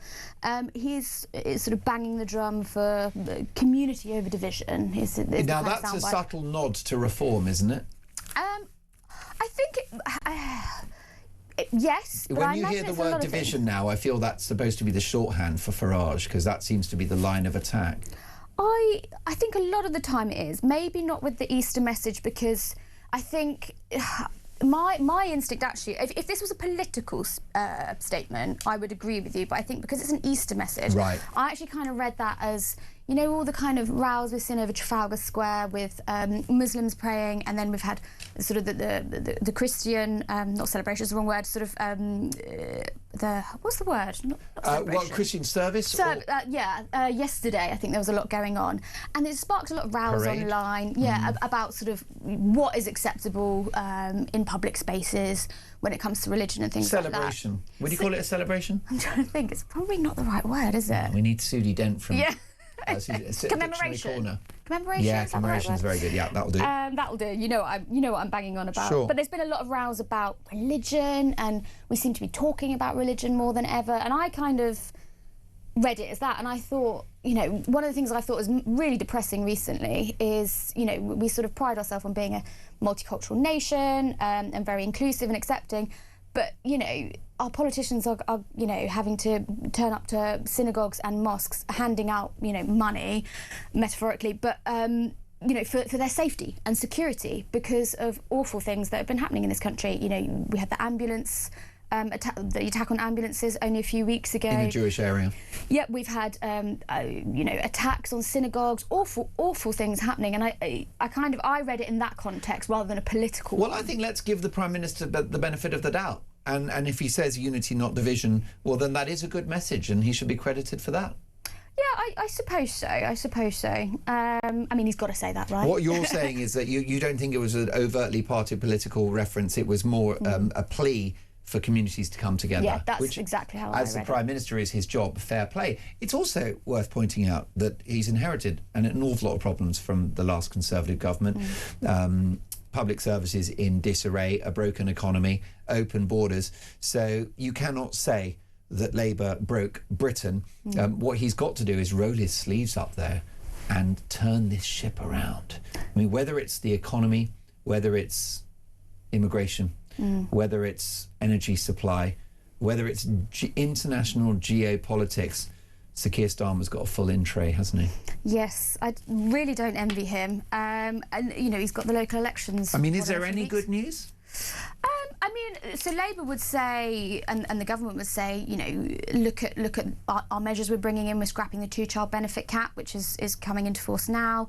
Sort of national minimum wage is up, pensions up, that sort of stuff. So Keir Starmer gave a speech this week, sort of banging the drum for all their measures. But then on the flip side, their critics, the Tories and Reform would say, well, OK, that's your sort of spin on it, but the taxpayers having to pay for all these things. They don't come for free. You have to pay for all these things. So I think it's a bit of a double-edged sword. It depends on which way you look at it. If you're a Labour voter, you might like a lot of that. If you're not, you're going to be really annoyed that your taxes are going up this April. April's being dubbed a kind of awful April because all these budget measures are coming in this month. Well, that's right, and I fear that a recession is knocking on the door because of pressures from what's happening in the Middle East. Of course, if we had a well-run economy, then you could handle those headwinds. I don't think that Rachel Reeves has got that capacity, the headroom economically. Briefly, before we let you go, I don't talk about Mayor Khan very much. He's the London mayor because I've got a gazillion listeners and viewers outside London. So I don't focus too much on individual regional mayors. But this appears to be some ridiculous slip up, and it's on the front page of The Sun. Can't make it up. What's the story here? It's one hell of a story, excuse my French. It's extraordinary, just straight up, really bonkers news story. Basically, armed police accidentally left a bag full of guns outside Sir Sadiq Khan's home. The partner of a scaffolder, lady, I think she's pregnant, sort of found it on the street, gave it a kick and thought, what's that? Yeah. Called her partner, the scaffolder, I think his name's Jordan, and he comes down, picks up the bag. He thought it had coins because it was really heavy, brings it back into his home, opens it up on his bed, finds it's full of guns, sort of gets them all out, lays them on the bed, all these mega guns that belong to armed cops. Meanwhile, the armed cops are sort of driving back, I assume, to base or wherever, realise they haven't got this bag, U-turn, drive straight back, and find it's not there. Yes, fortunately, the scaffolder, the man who who collected the guns, was a good citizen and gave them back and called the police. I tell you something, if that's not a metaphor for broken Britain, I don't know what is. Luckily, the Sun newspaper makes sense of it every day for their many millions of readers, and we try to do the same on Talk. Sophia Slay, have a great Easter. Thank you. Have you got some time off tomorrow or Monday? Yes, both days. So. Good. And what are we looking at? Easter eggs? What's your... Easter eggs and gin and tonic, I think. Yeah, well, that's a perfect combo. I mean, that's your 5 a day there. Sophia, we love having you in. Please come and see us again soon. Sophia Slay is the Whitehall correspondent at The Sun newspaper. More to come. This is Talk Breakfast.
across the UK. On DAB+, on your smart speaker, on your smart TV, and on your side. This is Talk. Folks, you're listening to Talk Breakfast. It is 9:40, and the leader of the Green Party, Captain Cleavage himself, old Zach Polanski, wants to have a speed limit of 55 miles an hour on the motorway. Here's a voice note from Danny. Good morning, Mark. Danny from Bedfordshire here. In regards to Captain Cleavage, Crack Polanski, wanting to ban parking spaces and put the speed limit down to 55 miles an hour. I run a business, a building company. How do you expect me to get my materials to work, my tools to work, get my lads to the jobs, if you want everyone on public transport? I mean, what do we do? Are they going to put roof racks on trains? Are we going to get trailers on the back of buses to put all our stuff in? How's that going to work? The man is an imbecile. He's an imbecile. Danny, thank you for that. You're living in the real world and you will experience the real world consequences of these insane policies. Of course, Zach Polanski will argue that he's got a lot of support. He's going to hoover up many votes in the May elections, and he will argue that he wants to save the planet, tackle global warming and fix our unequal society. It's all about opinions. Here's a voice note from Pete on the competition between Kemi Badenoch and Nigel Farage. Could they work together in government? Morning, Mark. Pete from Lincolnshire. Enjoying the show. Regarding Kemi Badenoch being more popular, it's hard to believe that she would be anything other, considering she gets so much attention on PMQs at the moment. I think if it was Farage that was leading the shadow government and asking the PMQ questions, I think he would have destroyed Starmer by now. And that's part of the problem. PMQs, Kemi gets more exposure than Farage does, whereas if it was the other way around, Farage would have blown Starmer's ship, so to speak, out of the water. Great show. Pete, thank you for your very interesting, considered voice note there. You're right. If you have the airtime, you're going to be more popular because you've got more profile, more of a platform. We've got a massive story from Ellie Hodges. This is the National Education Union, who are encouraging teachers to tell kids that Reform UK are far right and should not win the next election. Here's Craig. Good morning, Mark. This is Craig from Ilkley. So we're talking about the radical leftist teachers indoctrinating kids in school. Well, if anybody listening has kids in school, I highly recommend that, they tell them about political neutrality and that the teachers are not really supposed to be or even allowed to be sharing their political views in the classroom. And if they feel strongly about it, just to write down exactly what the teachers said and then report it to their parents, who can take it up with the school formally. That's what I'll be doing. Thank you. Bye-bye. Well, Craig, thank you for that. And this is Ian responding to Dolan's dispatch about Carol Vorderman, who has been on a podcast. It's actually the Fern Cotton Happy Place podcast, in which she said people have got to get out and they've got to vote, because otherwise we will have a far-right government. One can only assume she refers to Farage. Here's Ian. Morning, Mark. Ian from Hemel Hempstead. I do agree with much of what Carol says. If you don't vote, you're going to end up with a wrong government. However, it's not the far right. It's the clowns that we've got at the moment. We'll still have them. And the far right, as you quite rightly say, it can be anything now that these people want it to be. So the people that believe in the extreme far right as the bad guys are the same children that were frightened of the bogeyman when they were children, and we used to run about and say the bogeyman's going to get you. The bogeyman is now the far right, and they don't have the common sense, the intelligence to see past what they're actually saying. Ian, thank you for that. Look, there are plenty of people who agree with every word that Carol Vorderman has said on that podcast. There are many people that feel that the Tories furthered inequality in our society. There are many people that feel that the Tories looked after millionaires and allowed more people to proliferate, that we've got an unequal society, that public services have been depleted, that there's been corruption and incompetence across the board. So plenty of people feel that Carol Vorderman was right to campaign for a Labour government, which is a better outcome than the Tories getting another 5 years. That's Carol's view, shared by many. It's all about opinions, isn't it? And Talk Breakfast is not an echo chamber, but what we do is we debate everything. By the way, I've got some very exciting news, which is tomorrow. We know that the King's not doing an Easter message. So in a Talk Breakfast exclusive, we've got a top cleric at 9 a.m. doing an Easter message, because we're ahead of the curve, folks. I'm using this platform to celebrate the fact that this is a Christian country, and therefore on Talk Breakfast, on my watch, we'll be celebrating Easter. So much more to come. 9:46 Talk Breakfast.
Welcome to Down the Local, the show that goes from pub to pub across the country, speaking to the punters about the subjects driving us all nuts at the moment. That's Rachel Reeves, Rachel Thieves, Rachel McCounts. I don't really know Meghan Markle. I know Meghan Markle's from Suits, that's about it. I don't know about anyone else, and I don't know where this is going. I have 0% beers, and I feel Raising the flag, I think, is symptomatic of its desperation. Is public transport good value for money?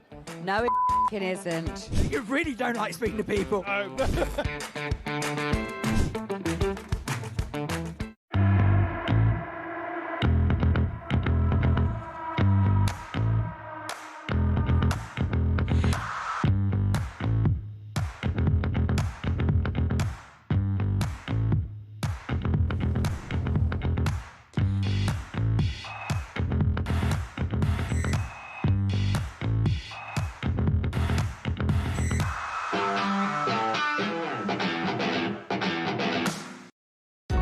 Across the UK, on DAB+, on your smart speaker, on your smart TV, and on your side.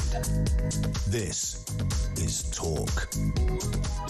9:49 Talk Breakfast live in the studio for Retro Rewind, in which we select a happy year to be nostalgic about, which is, let's be honest, any year before this one. Steve Denyer, star of Virgin Radio and currently the incumbent of Virgin Breakfast, in for Chris Evans, and another week to go. Another week to go. It's all good. How are you? I'm very, very well. Nice to see you. I'm in Easter mood. I'm looking forward to the bunny tomorrow. Yes. I might have a little present for you in my locker. I'll take after 10. You've got a lot in your locker, I've got to say. It's getting increasingly jam-packed in there. Do you remember the Easter eggs where you got a mug? Oh, we mentioned that, and I mentioned it on the show this week. I need to go and get one for the kids today. You used to get mugs. You used to get, like, things in the egg as well, like special toys, Atari gifts. The 80s, I think, was the greatest decade for Easter eggs. But we're going to talk about the 90s this morning. In fact, I've picked a legendary year. A lot happened in this year, 1997, OK? So if we go back to early summer in 1997, we woke up one spring day to this news. Tony Blair getting in. Have a look. The British people have put their trust in us. It is a moving and it is a humbling experience. And the size of our likely majority now imposes a special sort of responsibility upon us. We have been elected as New Labour and we will govern as New Labour. We were elected because as a party today, we represent the whole of this nation. And we will govern for the whole of this nation, every single part of it. We will speak up for that decent, hard-working majority of the British people whose voice has been silent for all too long in our political life. Well, there you go. We won't drag you into It was the first legacy. election I ever voted in, that one, 97. Is that right? I was about, I think it was just kind of 19 or something. Obviously, I voted for the Monster Raving Looney Party, just to clear that up. Listen, it was a landslide victory. Got 418 seats in the House of Commons. Huge. New Labour has started. All I properly remember about it is Things Can Only Get Better, the Dee Reams song, and John Prescott busting some moves. Do you remember? Of course I do, on the dance floor. Yeah. And, you know, I won't drag you into whether or not that administration was successful. What I will say is that when they were elected, there was a mood of optimism that swept the nation. Of hope, wasn't there? It was like the Cool Britannia thing. And actually, it's really interesting. When he did become our Prime Minister, we were like, OK, let's see how he does. And that was really put to the test in this next event, because we woke up on August the 31st, 1997, to this breaking news, Princess Diana news. Look at this. I'm learning from the Press Association now. They are telling me that Diana, Princess of Wales, has died. This is according to British sources, and that is what the Press Association has been told. That is the information from the Press Association at this time. They have been learnt from British sources that Diana, Princess of Wales, has died.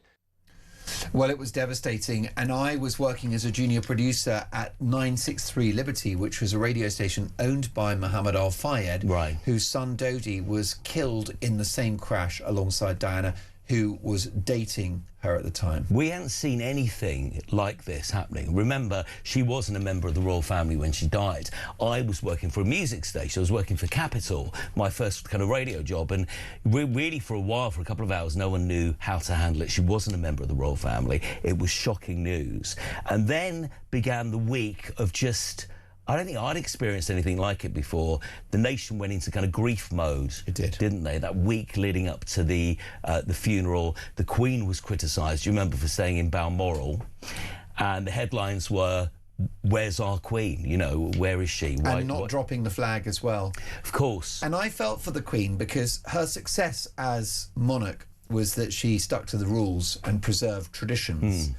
And that's something, you know, in an ever-changing world, the sort of steady reliability of the monarchy. But on that occasion, she needed to bend the rules, and at first she didn't. Yes, there's a great movie about this whole thing. Tony Blair, the Princess Diana dying. It's called The Queen. It's with Helen Mirren in it. It's very good. And it basically sums up that week leading up to, and everything that happened in between leading up to the funeral. But of course, the press came out really badly that week, because in the headlines it was, you know, she was being bombarded and followed around by paparazzi, Diana in the car and everything else that was going on there. Yeah. But it really, I mean, we spoke about 9/11 last week. This was the first massive kind of big breaking news story, I think, that took over, and the breaking news channels really went into their own, covering every single twist and turn of this. Yes, and she was a young woman. She was a mother of two, and she had a life ahead of her. She was taken so young. And she'll go down as an historic figure, won't she? Yeah. She wasn't just Prince Charles's wife at the time. She was a phenomenon in her own right. Yes. And you remember Mother Teresa died within that week, and it was kind of tiny news compared to this, and that would have always been huge, huge news, wouldn't it? 2.5 billion of us watched that funeral. We all saw, you know, William and Harry behind the, you know, the cortege and stuff. It was I awful, just wonder whether she partly invented the notion of mass global fame or mass global celebrity. Yeah, because she must have been one of the most famous people in the world. Yeah, but such a complicated character, wasn't she? Such a complicated character, and you have to feel for how it ended, and you know, it shook us. We miss her to this day. Shall we go on to something closer to home? Chris Evans, TFI Friday. So this was the biggest TV show. It had already been on air. We're in 1997, and millions of us watched it. 6 p.m. on a Friday night. Live. You wanted to rush home, eat your tea, watch who was going to be on it. I found this clip. I want to play it to you. This could be, I think it's one of Michael Hutchins from INXS final interviews, because he rocked up and he heard this is the show to be on. And February this year, remember, he died in November this year, but in February this happened on TFI Friday with Chris. Now, the next guest tonight needs no introduction, so I'll simply tell you his name by the world's greatest invention, the theremin. Here it is. Michael Hutchins, there you are.